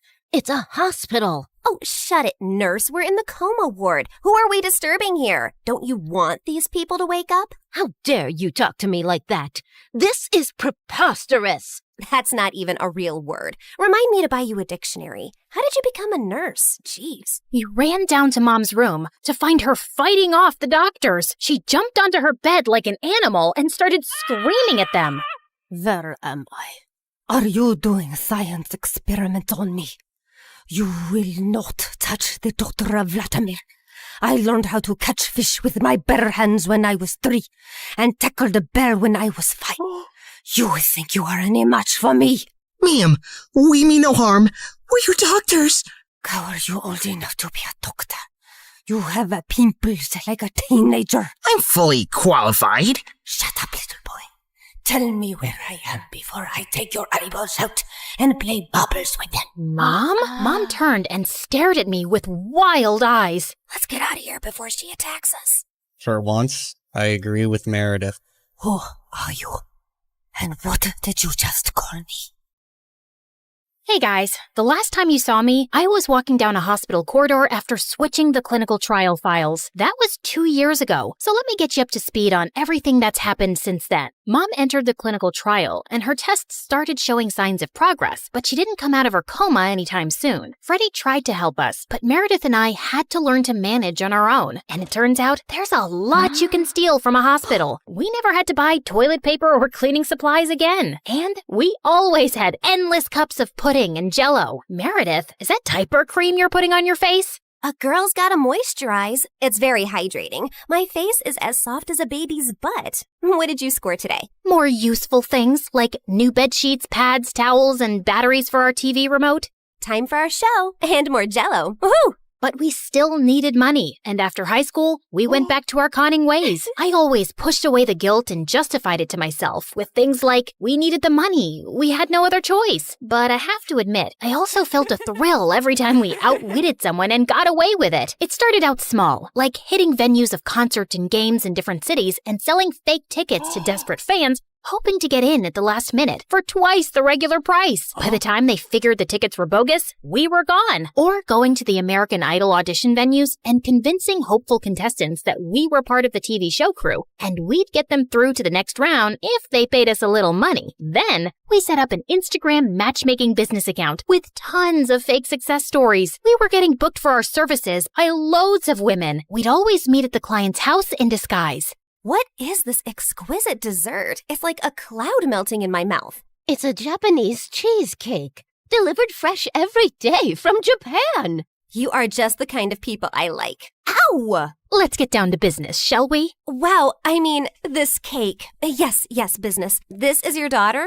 Oof. We know she's a bit plain. And she's 6 feet tall? With that face? Is her case hopeless? Oh no, we've dealt with a lot of uggos before. Believe me. Ow! What my partner means is there's someone for everyone out there, and we're experts at making those two people meet. We'll need a small advance, and we'll bring you a portfolio of suitable bachelors in a week. You'll be the mother of the bride soon, watching your little giraffe walk down the aisle. Sounds good, right? Make that check to cash, please. Can you also pack the rest of this cake? We'd take the advance, keep in touch for a few weeks saying we were gathering options, and then disappear. Of course, people soon started commenting on our page, calling us frauds and reporting our account, but we made a good amount while it lasted. We tried out a wedding planner service next. That's a gorgeous cake, but it's so expensive. But it goes so perfectly with your pink and white theme. Also, we're planning to order 2,000 pink and white roses. And an ice sculpture for the reception area. How much will all this cost? You can't put a price tag on happiness. Daddy will have a heart attack. He's gonna have one anyway. I just saw him eating a block of cheese. Why should that stop you from having the wedding of your dreams? Really, you deserve the best on your big day. Okay, I'm sold. Let me write you a check. When that went bust, we became travel bloggers and influencers. With our huge number of fake followers, we managed to get into the best hotels for free as long as we wrote a review. When I'm rich, I will buy a hotel and live there. They have the best beds. Room service? Yes, we'll have 2 lobsters, 4 sushi platters, 2 beef burgers with fries, the prawn tempura, the fish tempura. Okay, anything with the word tempura. And why don't you bring up the entire dessert menu? Thanks.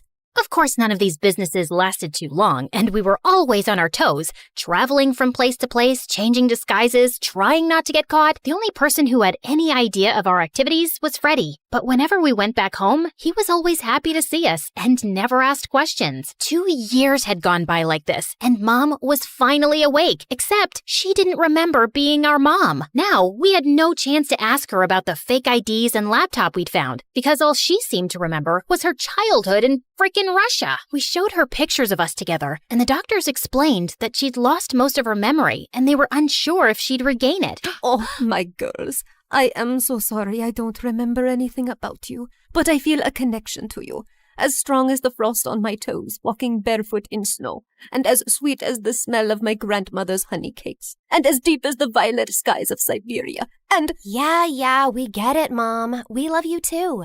As the 3 of us sat in a cafe later, I was still trying to process everything when I saw Meredith had a faraway look on her face. I know that face, Em. What are you planning? Oh, nothing. Just thinking how excited Arthur will be when he finds out Mom is awake. You're talking about our neighbor, Arthur? Yeah, he's been visiting Mom every week for 2 years. He's always been in love with her. He'll be happy, but she won't even remember him. That actually works in his favor. Mom always found him irritating. What are you saying exactly?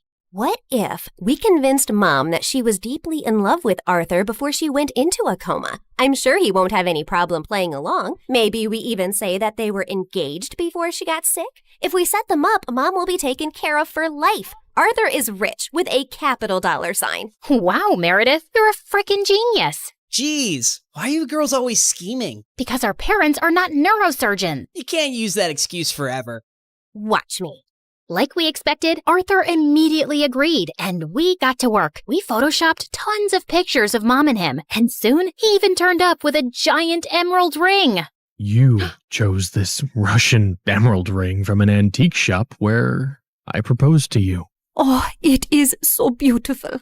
I wish I remembered all of these moments. But I do feel a connection to you, as strong as the smell of lavender on a Russian summer breeze, and as warm as Papa's fur coat, and as comforting as a bowl of kidney pickle soup, and— Kiss her, now!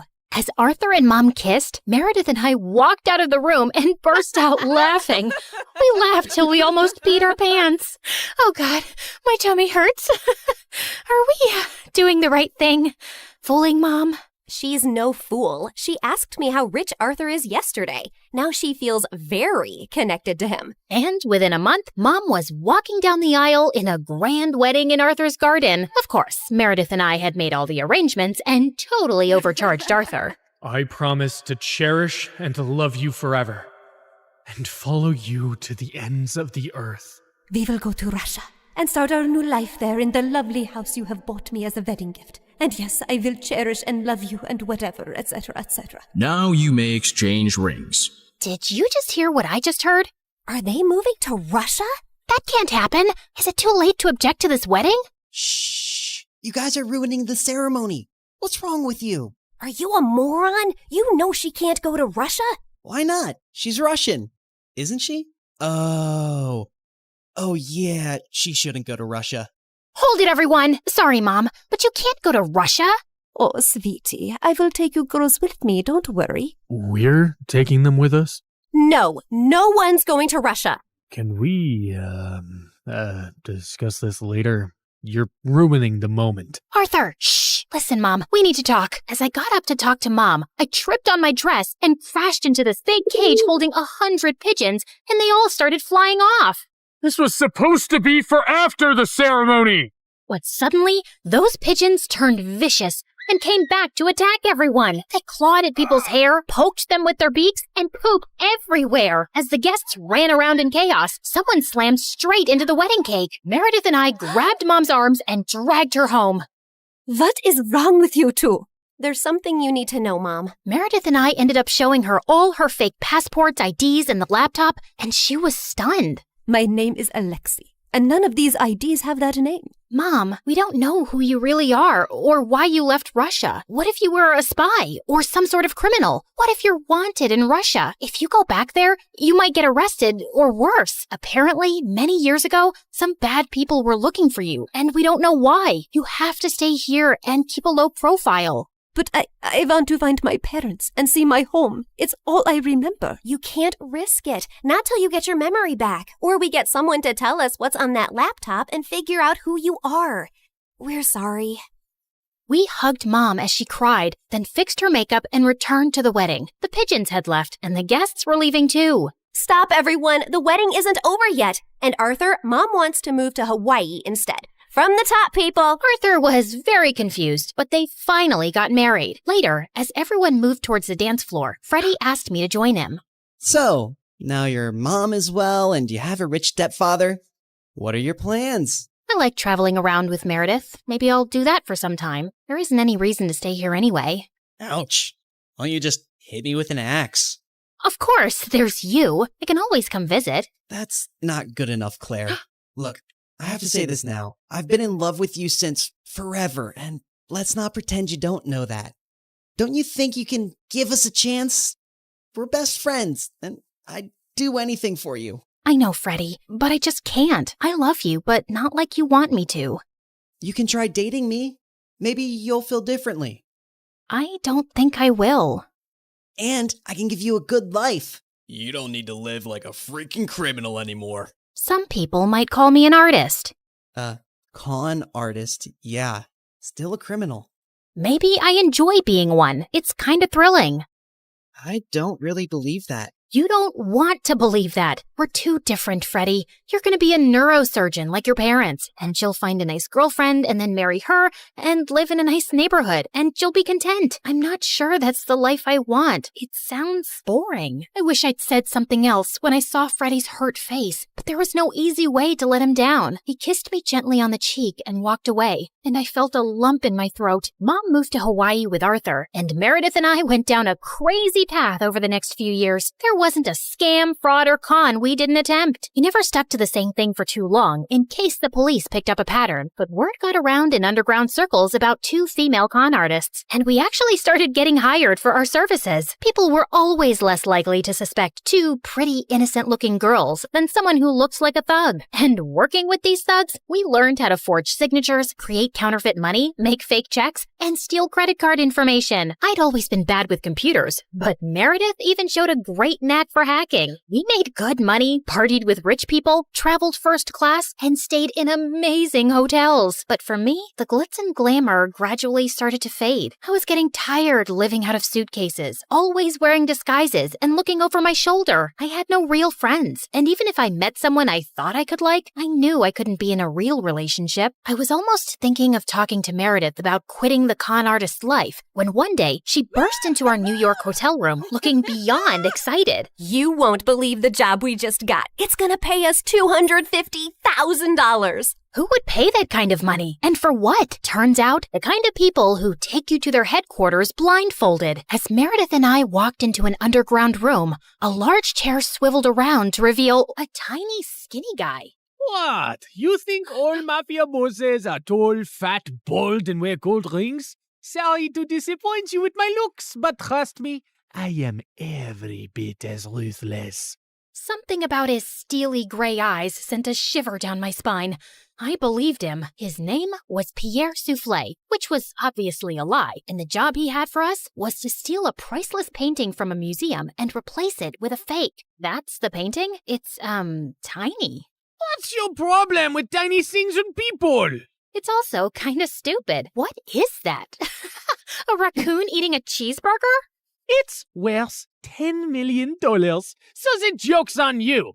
Dummy, Now, the owner of the painting has allowed the museum to borrow it for only 3 days, so we don't have a lot of time.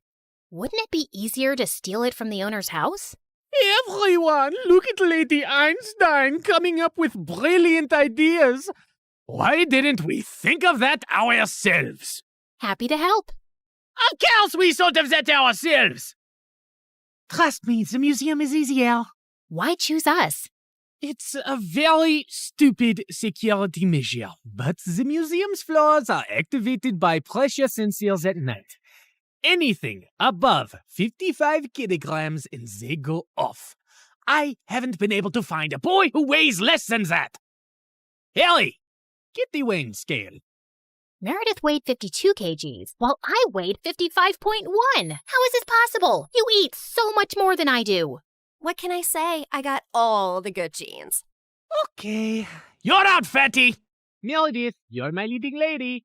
The plan was to enter the museum through its large air ducts, carrying the fake painting with us. We first had to make a stop in the security room and disable all the cameras and alarms. Then we'd crawl back through the ducts till we reached the exhibit area, and I'd lower Meredith down along with the painting so she could switch them out. As Meredith made it to the bottom, I dropped the painting to her, and she missed it. And we heard a loud crack. Oh my God, did you break the frame? Me? It's your fault. Who told you to throw it like that? I was expecting you to catch it. But what was I thinking? You made us lose the Frisbee tournament in 8th grade because you're so bad at catching things. Unless it's someone's boyfriend.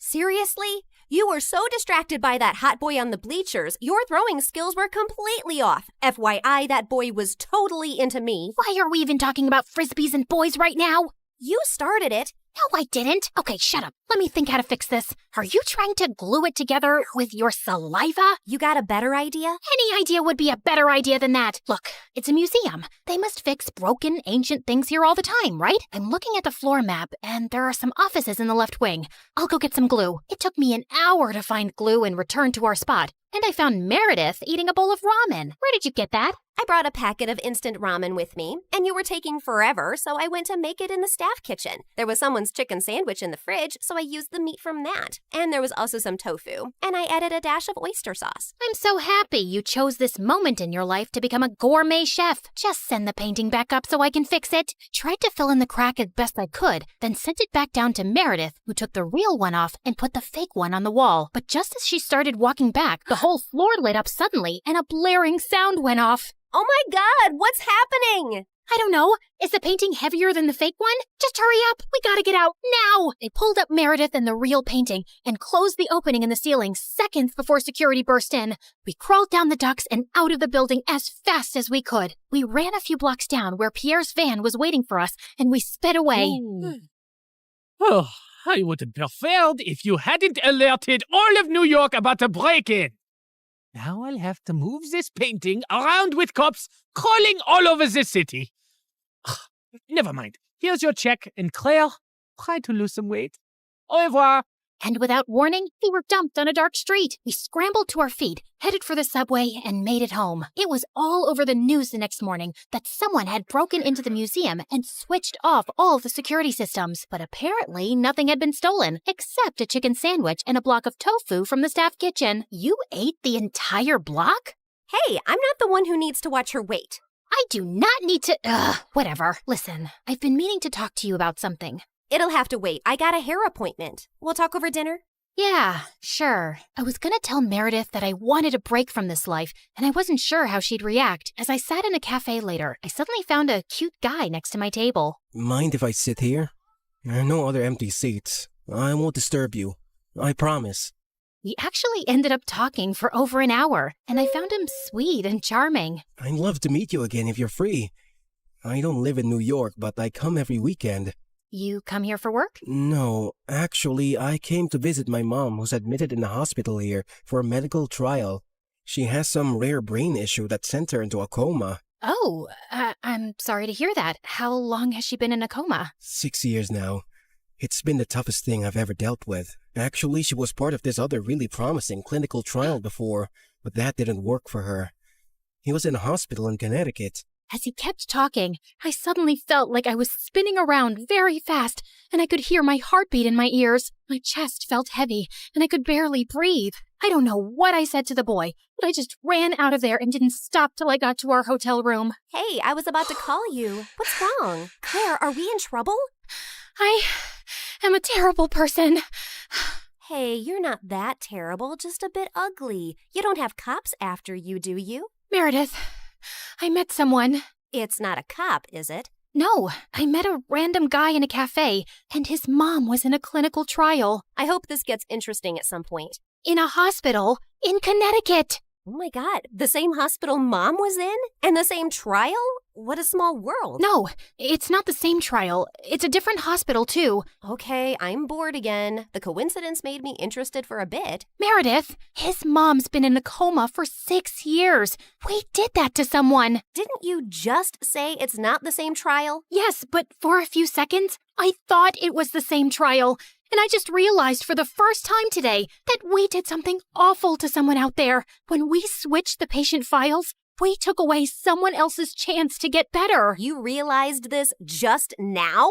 Are you dumb or something? Of course that's what we did. I mean, I never really thought about it like this. It was just a name on a file. But meeting someone who's going through that with their mom for years, it just made it so real. We're really bad people. Not really bad, if you consider all the bad people in the world. Okay, look, we didn't have a choice. If I had to do something like that to save Mom all over again, I'd do it in a heartbeat. Okay, so we did that to save Mom, but what about everything else? We had a choice to not continue living this life, but we didn't stop, and I want to stop. What's the big deal, man? It's not like we're stealing from poor people. It doesn't matter who we steal from. It's not about them. It's about us and the people we've become. I don't want to be this person anymore. Look, just calm down. I'll get you a pina colada and everything will seem better. But I pushed her away angrily and she landed on the floor. She looked up at me, stunned. No, I am done. Meredith and I barely spoke over the next few days, and I had no idea what was going through her head. But I'd made my decision. I was going to go home. I sent Freddie a text to say I'd be coming next week, and he called me back. Hey, I'm actually in New York with my parents for the weekend. Can we catch up? The moment I saw Freddie, I just burst into tears, and he hugged me tight. As we talked over dinner, he assured me that he'd talk to Meredith and try to make her come home too. We had just stepped out of the restaurant and walked 2 blocks down when suddenly a black van screeched to a halt beside us, and some men pulled us in, handcuffing and blindfolding us. When our blindfolds came off, I realized we were in Pierre's quarters, and I found Meredith there too. What's going on here? Welcome, welcome. We just gathered here to discuss a teensy-weensy, itsy-bitsy issue. Now, Meredith, go ahead and tell them the moronic thing of titanic proportions that you just did. Apparently, Meredith had found her way to Pierre's headquarters and stolen the real painting from him. She had then tried to sell it to a buyer she'd arranged, and while the exchange was about to happen on the docks, the cops had showed up. Meredith had barely managed to escape, but the buyer and the painting were in police custody. The police didn't let it get out in the news, but they knew the real painting had been stolen and replaced with a fake. They were probably watching every dock, airport, and train station to see if someone would try and move it out. And your sister practically handed it to them. What were you thinking? It's your whole quitting the biz talk that made me do it. I did it for us, so we could sell the painting and retire to Bora Bora for good. And what the heck is Freddie doing here? Hi guys, I'm Freddie, old friend. Nice to meet you. Not terrified at all. You made me lose a fortune, and you double-crossed me. And Pierre does not take betrayal well. Harry! Sam!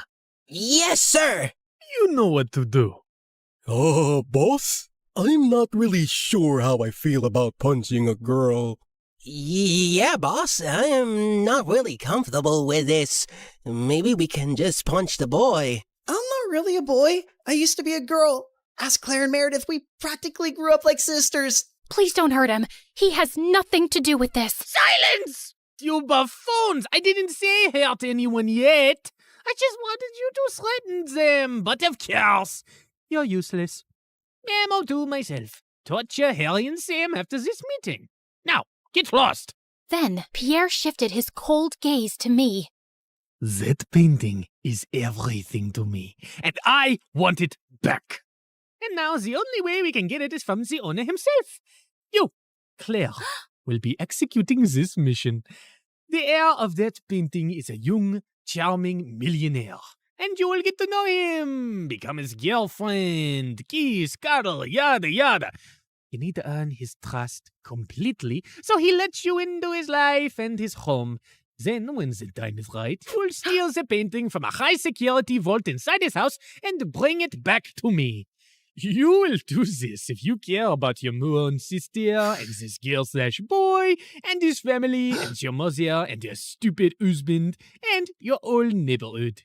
What if I fail? I don't think you want the answer to that. But once you succeed, I'll give you two enough to go to Bora Bora and never return. I'd be ecstatic to never set eyes on you annoying girls again. I had my eyes on the target from across the street. As soon as I saw him walk towards the cafe, I headed for the entrance. Just as he opened the door, I bumped straight into him, spilling coffee all over his shirt. Oh, God, I'm so sorry. I wasn't looking. I'll pay for the dry cleaning. His arm rested gently on mine. Hey, it's okay. It was an accident. I looked up into his bright green eyes. In fact, you're the one who's without a coffee now. Can I get you a new one? Sure, I'd like that. Can we also start over? Hi, I'm Christina. Hello, I'm Eric. Do y'all remember Eric? You know, the guy Meredith and I were fighting over the night Mom went into a coma? The guy who was so hot he made boiling water look cool? The guy whose smile shone brighter than the sun and whose eyes were deeper than the Amazon rainforest? The guy who... He looks familiar. Oh my God, I've kissed this guy once. Yeah, the guy who stole my heart the minute I saw him. And then Meredith kissed him. Do you girls know him? Not super well, but I'd rate him number 8 on my list of good kissers. And I've kissed tons of people, so that's pretty high. Oh, Pierre, you really gotta see his brothers. They look like... Ugly old girls, I know. I know everything about him, but how well does he know you? He and his family lived in our neighborhood only for a month, and that was years ago. I don't think he'd recognize me now. Yeah, she's not that memorable. You're all still going in disguise. We have to convince him that you're just a stranger who has randomly bumped into him with no agenda. Also, he must believe you're very rich, so he doesn't think you're a gold digger. From Pierre, we learned that Eric's mom had passed away at his birth, and his dad had remarried a woman years later who already had children of her own, the quadruplets. The world makes sense again. Thank you.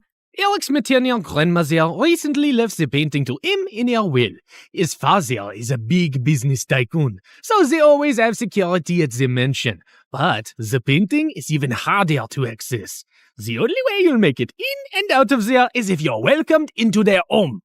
I couldn't believe that of all the millionaires in the world, I had to pretend to like Eric, make him fall for me, and then rob him blind. And how was he even better looking now? Over the next few days, I took on the identity of Christina Delafour, a wealthy socialite with a law degree who lived in a beautiful apartment in a posh area and wore only designer brands. Wow, this Givenchy coat is stunning. It's Givenchy, you moron. Okay, geez. Also, Pierre, can't someone do a background check on me and easily find out that I did not graduate from Harvard and that I don't have parents who made a fortune out of selling toilets in India and now live there? If anyone runs a check, they'll find all this information to be accurate. I've made sure of it, and no one is interested in the law or toilets. So they won't ask you many questions. Now, show me how to walk in heels like a rich lady. Fine. Meredith, pass me the Jackie Chimchus. Oh my God, they'll know you're fake in a second. I was joking. Relax. I've hung out with enough rich people to pick up a few things. I got this. And then, a week later, I was inserted into Eric's life. We talked over coffee for an hour, and I thought it was going really well. But when it was time to part ways, he didn't ask for my number and just left. Ugh, I'd failed to capture his interest. I'd have to plan another encounter without seeming suspicious. As I was walking away distracted, I ran straight into a garbage can and stuffed my toe hard. Son of a biscuit! Holy mother of fudge! I was still hopping around when I crashed into a woman pushing a stroller, and a doll went flying out of her hand onto the road. Just then, the car ran over the doll and turned it into a pancake. You destroyed my child's precious doll! I'm so sorry. It was an accident. I'll get your little girl a... Wait, your child is a cat? Yes. And that was my childhood doll, which I passed on to my baby. Look, here's some money. Get your baby another doll. She loves that one, and they don't make those anymore. Your baby is a cat. She doesn't love that particular doll. She probably doesn't even love you. She'd eat your face in your sleep if you weren't the one to feed her. Now, please. Just then, someone tugged hard at my purse, and I saw a thief running away with it. You've got to be kidding me! I took my heels off and sprinted after the thief. He jumped over a fence into a park, and I followed. I was gaining on him and sent a flying heel at his head. Just then, someone ran past me, pounced at the thief, and pinned him to the ground. Gotcha! Eric, the park security, immediately arrived on the spot and took the thief away. Aren't you glad I followed you and came to your rescue? My rescue? I hit him with my shoe to slow him down and was about to catch him, but then you swooped in at the last minute, and now you want credit? Whoa, easy. I was just flirting with you. Oh, sorry. Wait, you said you followed me? Yeah, I felt stupid that I left without asking for your number. I definitely want it now. You became even more interesting when you stubbed your toe, murdered a doll, yelled at the cat lady, and chased a robber. Eric and I started seeing each other, and even though I knew it wasn't a real relationship, it still felt wonderful. We both hated rom-coms, but were always up for watching horror movies. We supported different baseball teams and had heated debates about who sucked more, and we both loved eating from street vendors and walking around the city at night. I enjoyed his company more than I cared to admit, and my heart skipped a beat every time he took my hand or gave me a goodnight peck on the cheek. And then one night, as we watched a fireworks show in the park, he pulled me close and kissed me, and I practically melted in his arms. Soon enough, he told me his parents were hosting a party at their house, and he wanted to introduce me to them. This was the first time I'd be in his mansion, and I needed to make sure I got invited often enough to find out where the vault was. Eric's dad was lovely, but his stepmom looked at me with a stare so icy it could make hell freeze over. I escaped from the party for a while when the dancing started. Yeah, that's when Meredith dropped by as Catwoman with a cheeseburger, but soon enough, Eric came around to call me in for dinner,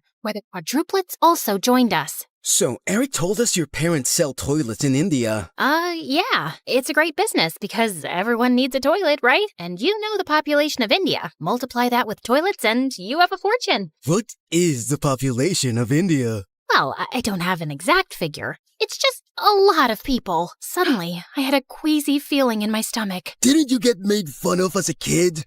If you were in my school, you'd be called the Toilet Princess. Grabber Queen. Duchess of Poop. Guys, cut it out. You're not in high school anymore. Wait a second. Have we ever met before? What? No, I really don't think so. Oh God, why was my stomach churning? You know I'm really good with faces, and you remind me a lot of this girl we met in a neighborhood in Connecticut years ago. Guys, remember? She had a twin sister.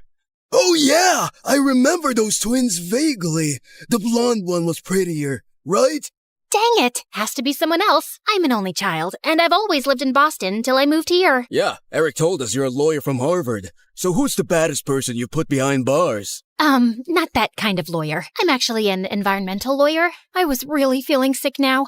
Maybe it was that burger I ate? Like you have trees as clients? What do they pay you with? Leaves? Hey, why are you turning green? You love trees so much that you're becoming one? You guys stop. You're not even that funny. No, look at her. She's green. I think I'm gonna hurl. Eric called the doctor immediately, who said I had food poisoning. He gave me some medicines, and Eric insisted I stay over for the night in one of their guest rooms. I fell asleep immediately and woke up a few hours later feeling thirsty. As I made my way down to the kitchen, I realized I had the perfect opportunity to try finding the vault. Just then, I heard some low voices from some room, and I slowly crept up to find Eric's stepmom talking to one of the bodyguards in the library. Were you able to figure out how to unlock the vault? There's no way. I've tried everything for weeks. I only have to use a tiny explosive device to destroy the lock. The vault is all the way up in the attic. No one will hear a thing. But we have to steal a painting the day after tomorrow while your husband and Eric are away on business. Are you ready for this? And then he pulled Eric's stepmom into his arms. I can't wait to run away with you, James. I'm so tired of seeing you secretly, and I am completely ready. As the two locked lips, I turned around and tiptoed away as fast as I could. Okay, so the vault was in the attic, the lock could only be destroyed with an explosive device, and I couldn't let Eric's cheating stepmom and traitorous bodyguard run away with it. The next morning, when Eric came to check on me, I decided to tell him the truth for once. Eric, I have something really difficult to tell you. I got up last night to get some water, and I heard your stepmom and this bodyguard James talking. They were talking late at night? Yeah. Do you have some vault in this house with some painting inside? How do you know that? That's what they were talking about, breaking in and stealing the painting. They're planning to do it the day after tomorrow, and your stepmom said something about running away with James. I saw them kiss. I'm so sorry. I wish I hadn't. No, I'm glad you did. This is gonna be a huge blow for Dad. But it would have been much worse if we'd found out everything afterwards. Thank you for telling me. And please, keep all this to yourself. I know I can trust you. Eric kissed me gently before walking away, and 2 days later, when the bodyguard and Eric's stepmom were about to escape with the painting, police officers immediately arrested them. This is fantastic. They might link the museum robbery to the bodyguard and stepmom too, and assume the painting is now safe. So it'll be easier for you to steal. Good job, mon chéri. I knew you was a smart twin. After Pierre left, I sank into my armchair, but then I noticed Meredith staring at me. What? You should be happy, but you don't look happy. What's up? Nothing. I just can't wait for this job to be over. You can steal the painting soon, right? You know exactly what to do, and Eric trusts you. By the way, have you two kissed? I've been dating him for 2 months. Of course we've kissed. We text every day and you never mentioned it. I didn't know I had to. So, how is it? It's fine. It's whatever. It's like kissing anyone. My memory's a bit fuzzy, but you know I've kissed him. You never let me forget. And I definitely wouldn't call it a whatever kind of kiss. Yeah, okay. It's nice. It's good. Nice? Good? Oh, wow. Don't make me jealous with all the passion. Okay, you want to know what kissing Eric is like? It's like flying through space, like a meteor that explodes into 1,000 stars, and then jumping into really cold water that makes you feel alive all over, and then feeling warm and tingly down to your toes, like having hot chocolate next to a fireplace on a snowy winter night. So, I'm guessing it's better than kissing the pillow you used to practice on? I did not! Shut up! You're in love with him, aren't you? I was about to snap at her again, but then I just sighed. Yes, I am. The night of the heist arrived, and I felt sick to my stomach, but I just wanted to get it over with. Eric's dad was away, and Eric was holding an important shareholders' dinner, with which most of the household staff was busy. I'd volunteered to host the dinner with them, and got ready to leave before their meeting started. Thanks for your help tonight. You're the best. Oh, it was nothing. Don't thank me. So, I'll see you tomorrow at our coffee shop? It's a date. As Eric walked away, my heart felt like it was breaking into a million pieces. This was the last time I'd ever see him again. I gulped down my tears, and instead of leaving, I sneaked up unnoticed to the attic. Inside, I found a heavy metal door to a vault. I took out the tiny explosive device Pierre had given me, placed it on the lock, and activated it. In a few seconds, there was a tiny pop and a sizzling sound. Then, I heard the lock click open. I walked into a tiny, dark vault and found the painting under a glass case, praying to every god that no alarms would go off. I lifted the case carefully, put the painting in my bag, and started sprinting down the stairs. But just as I'd reached the second floor landing, one of the Ninja Turtles blocked my way. What are you doing? Hey, bro!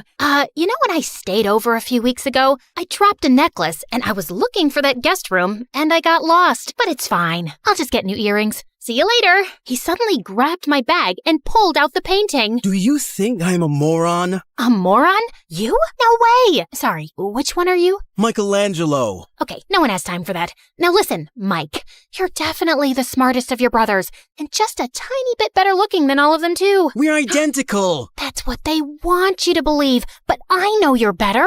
I think you and I can strike a deal, okay?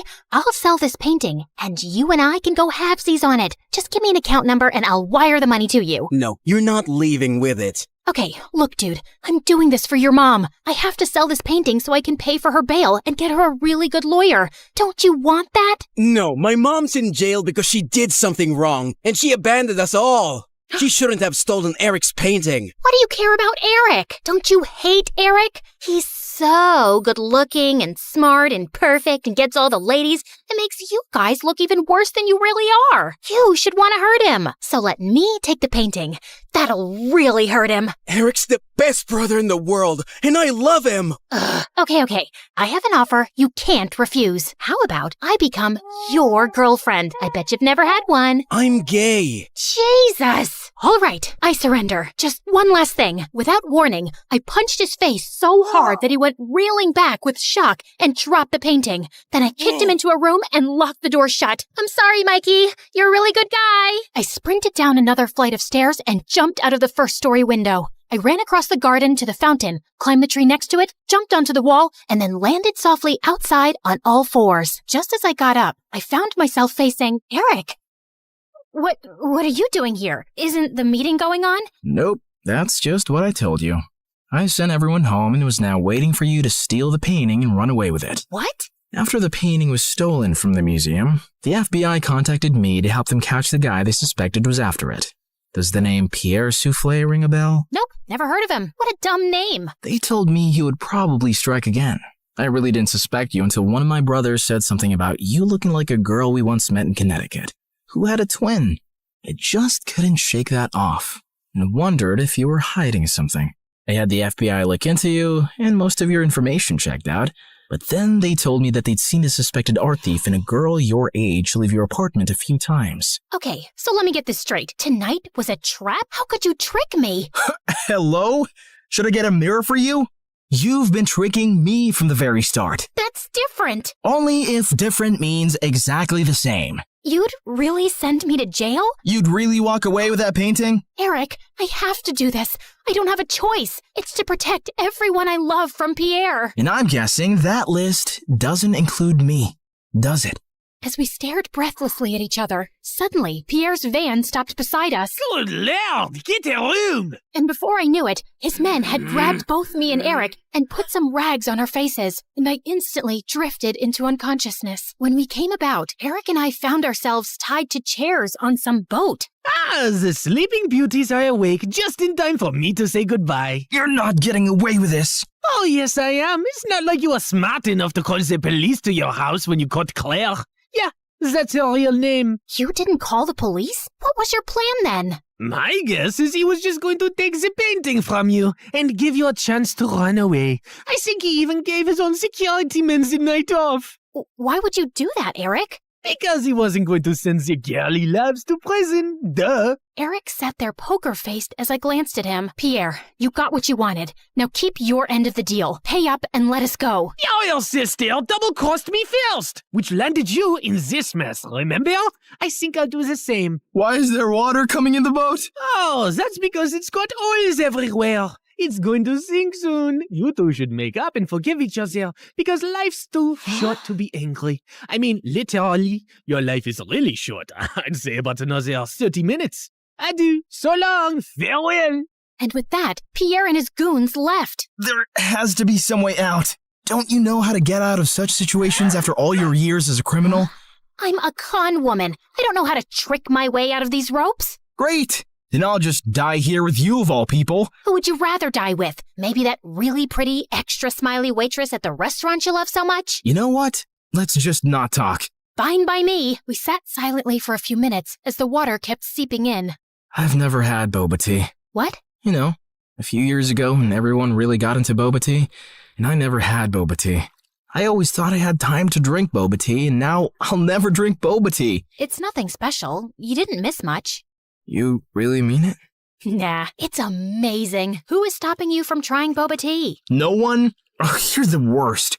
Let's go back to not talking. As we sat there in silence again, I slipped my fingers through Eric's. Eric, I'm so sorry for getting you into this. I really wish I'd never crossed your path. He pushed my hand away. For the first time today, I agree with you. Just then, the door burst open, and Meredith came running in. Thank God, Em. I knew you'd come for me. You could have told me too. I would have panicked less. Hi, Eric. Remember me? We kissed once.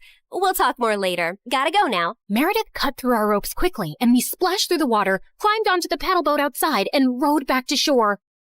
I had a feeling Pierre was up to no good. I followed his van to Eric's house and saw him take you two and bring you here. I had to wait for him to leave before I could rescue you, and that jerk left without giving us a dime. We have to get that painting back. He can't get away with it. What is so special about that stupid painting? Why is it for $10 million? Apparently, it's worth much more. My grandmother bought it at some auction a few years ago, but I don't think she ever knew its real worth. The FBI told me that painting has hidden codes all over it. Sensitive government secrets and coordinates of underground facilities, and Pierre wants to sell those secrets to the highest bidder. Jeez. Trust stupid men to make everything so complicated. Who put codes in a painting? Who wants them now? What is wrong with everybody? All I ever wanted from life was to go to Bora Bora, and now we have no money. If you girls know anything about where he's going, help me catch him. I'll tell the FBI you were helping me all along, and you'll go scot-free. Free but poor? Should I offer you a reward for helping me get back a painting you stole from me? That would be polite, yeah. Meredith, do you have any idea where Pierre's going? Yeah. I've bugged everything that man owns. His phone, his coat, his shoes, that painting. I know where he's going. Oh, by the way, Mom wants us to come home. She says she has something important to tell us. And yeah, her memory is back, and she's very angry we made her marry Arthur. What? More about that later. Eric immediately got in touch with his FBI contacts, who picked us up from our spot and followed Meredith's trackers on Pierre. He was headed for a train at the Grand Central Station, and seconds before he was about to get onto his ride, he was surrounded by officers. Don't manhandle me, you orangutans! My outfit costs more than your yearly salary! I lose the day I ever laid eyes on you two! I'll make sure I take you down with me! I'm taking all your coats, Pierre. They fit me perfectly, you tiny mafia boss. Get used to an orange jumpsuit, because you'll be wearing that for a long time. As the FBI officers took him away, I turned to Eric with a worried face. He'll give them information against us. You've helped recover a really important painting and capture a criminal the FBI has been trying to nail for ages. I promise, I won't let you get into any trouble. Thank you. We stood there in awkward silence. Okay, this is super uncomfortable. Do you guys need privacy to talk or something? I'll grab us some hot dogs. Do you want relish or mustard or... No, actually, I think we're done here. I have to go. Good luck and goodbye, Claire. Goodbye, Eric. Meredith and I took the next flight to Connecticut to see Mom back at her old house, and I was really happy to see her with her memory back. And then, Mom shocked us with her whole story. Many years ago, I was a government scientist in Russia, working on top-secret technology, and our team later wanted to sell it to an enemy country. I refused to do that, and destroyed the technology, and after that I had to go on the run, because I knew those traitors would come after me. I had a boyfriend, and he recently found out I was pregnant, so I never told him about you girls and just escaped. I settled in America, and took on the identity of a helpless mom living in the suburbs. Before I left Russia, I set up this laptop as a way to communicate with my father, who sent me a little money every few months to get by. I was even afraid of working in any place for too long, as being part of any system by which I could be tracked down. Whoa! Mom, that's insane! And so cool! I'm sorry we never had much, but I was glad you grew up independent and resourceful. Then I finally recovered my memory a week ago. I was able to access the laptop and get in touch with my father. He hadn't heard from me in so long, he thought I wasn't even alive anymore. He told me that the traitors working on the project are all behind bars now. It's safe for me to go home. So we're going to Russia? Man, it's so cold there. I always wanted to go to... Bora Bora, I know. That's all you said growing up. We'll visit Russia to see my family, and then we'll go anywhere you girls want. Mom, we're kinda poor, especially since you've left Arthur too. Oh, but my family isn't poor at all. I come from old money. We've been rich forever. There is a God out there. Thank you. Claire, we're finally going to Bora Bora. Yeah, it's everything we ever wanted. I tried to be as excited about the trip as Mom and Meredith, but my heart felt heavy. I wish things had ended with Eric on a better note. On the bright side, I got to meet Freddie, and I was so pleased when he introduced me to his lovely girlfriend. I'm so happy for you, Freddie, and I don't know if I can ever thank you for everything. You're amazing. I know. Just don't forget about me and come to visit, okay? On the day of our flight to Russia, we just reached the airport when Mom and Meredith turned to me with strange smiles on their faces. What's going on? Here's your ticket. That's a ticket for New York. Why, are we going there? No, Mom and I are going to Russia, then Bora Bora. You're going to New York. What? Why would I do that? Come on, Claire. You've been so mopey lately. I can't stand your face anymore. Just go talk to Eric, okay? You're in love with him. And even though he's way out of your league, he loves you too. And that's something you shouldn't give up on so easily. Pretty sure he hates me now. Claire, go meet him once. You'll regret not trying. And in case it doesn't work out, you know where to find us, love. Go get him, loser. Mom and Meredith hugged me, and I felt tears flowing down my face fast as I turned away. Suddenly, I got the wind knocked out of me as Meredith gave me a bear hug. I can't say this with you looking at me directly, so don't turn around, okay? I love you more than anyone in the world, sis. You're my BFF and my soulmate and my better half, so you better not stay away too long because of some stupid boy. No one's ever coming between us, Em. I love you too, and I'll see you soon. As I walked out onto the New York airport, I was feeling so nervous about visiting Eric that I accidentally bumped into a man's luggage cart and went down with the suitcases. Are you blind? You blind idiot? It was an accident, sir. You don't have to be so rude. You don't have to be so blind, you blind idiot. You're so obnoxious. I grabbed the bagel the man was holding, threw it on the floor, and started jumping on it. As I continued jumping and he kept yelling, I suddenly found Eric by my side. I'm sorry, sir. She hasn't taken her meds today. So sorry. Jeez, what's with your temper? He started it, and what are you doing here? You texted me that you were coming and wanted me to pick you up. You said it was an emergency? Oh, I'm guessing that was Meredith. Yep, but I did come to New York just to see you, Eric. So I might as well say my piece now, which I've been rehearsing on the plane, and I've forgotten every single word. Dang it. Okay, I'll just spit it out. Look, I'm really sorry about the tricking and the lying and stealing and hitting your brother and endangering your life. The one thing that wasn't part of this assignment was falling for you, but I just couldn't help it right from the start. In fact, you made me fall for you years ago, and I often wondered what had happened to you. I really wish we'd met again under different circumstances, and I know I don't deserve another chance, but here I am, asking for one anyway. Well, they say third time's the charm. They do say that, whoever they are. Just as Eric pulled me closer, we suddenly found ourselves surrounded by federal agents. Did you set me up? I swear I didn't. Ma'am, there's no need to panic. We got notified about your arrival in New York when you checked in for your flight. We've also apprehended your sister before she could leave for Russia. We've been looking for you girls for a long time, actually, but you always managed to get away. Now we have a deal for you. Come work for us and help us nail some con artists, and you'll have a clean slate. Are you offering me a job? Yes, and a really well-paying one. The only catch is that you two will have to serve 6 months jail time first. We have to do that as a formality. No, officer, there has to be another way. Eric, wait, it's okay. I think I need to do this actually. Maybe we got away for too long without any consequences. If this gives me a chance to start over fresh, I'm willing to do it. What about Meredith? Oh, she's gonna be pissed, but she'll do it for me. So, will you come see me in prison? It's a date. How many weeks has it been here already? It's just been 2 days. Oh, God. I was so close to Bora Bora. And you're so ugly and orange. How am I supposed to look at you for 6 months? I think you're actually happy we're getting to spend more time together. You know, since I'm your BFF and soulmate and better half. That was so cheesy. Ow!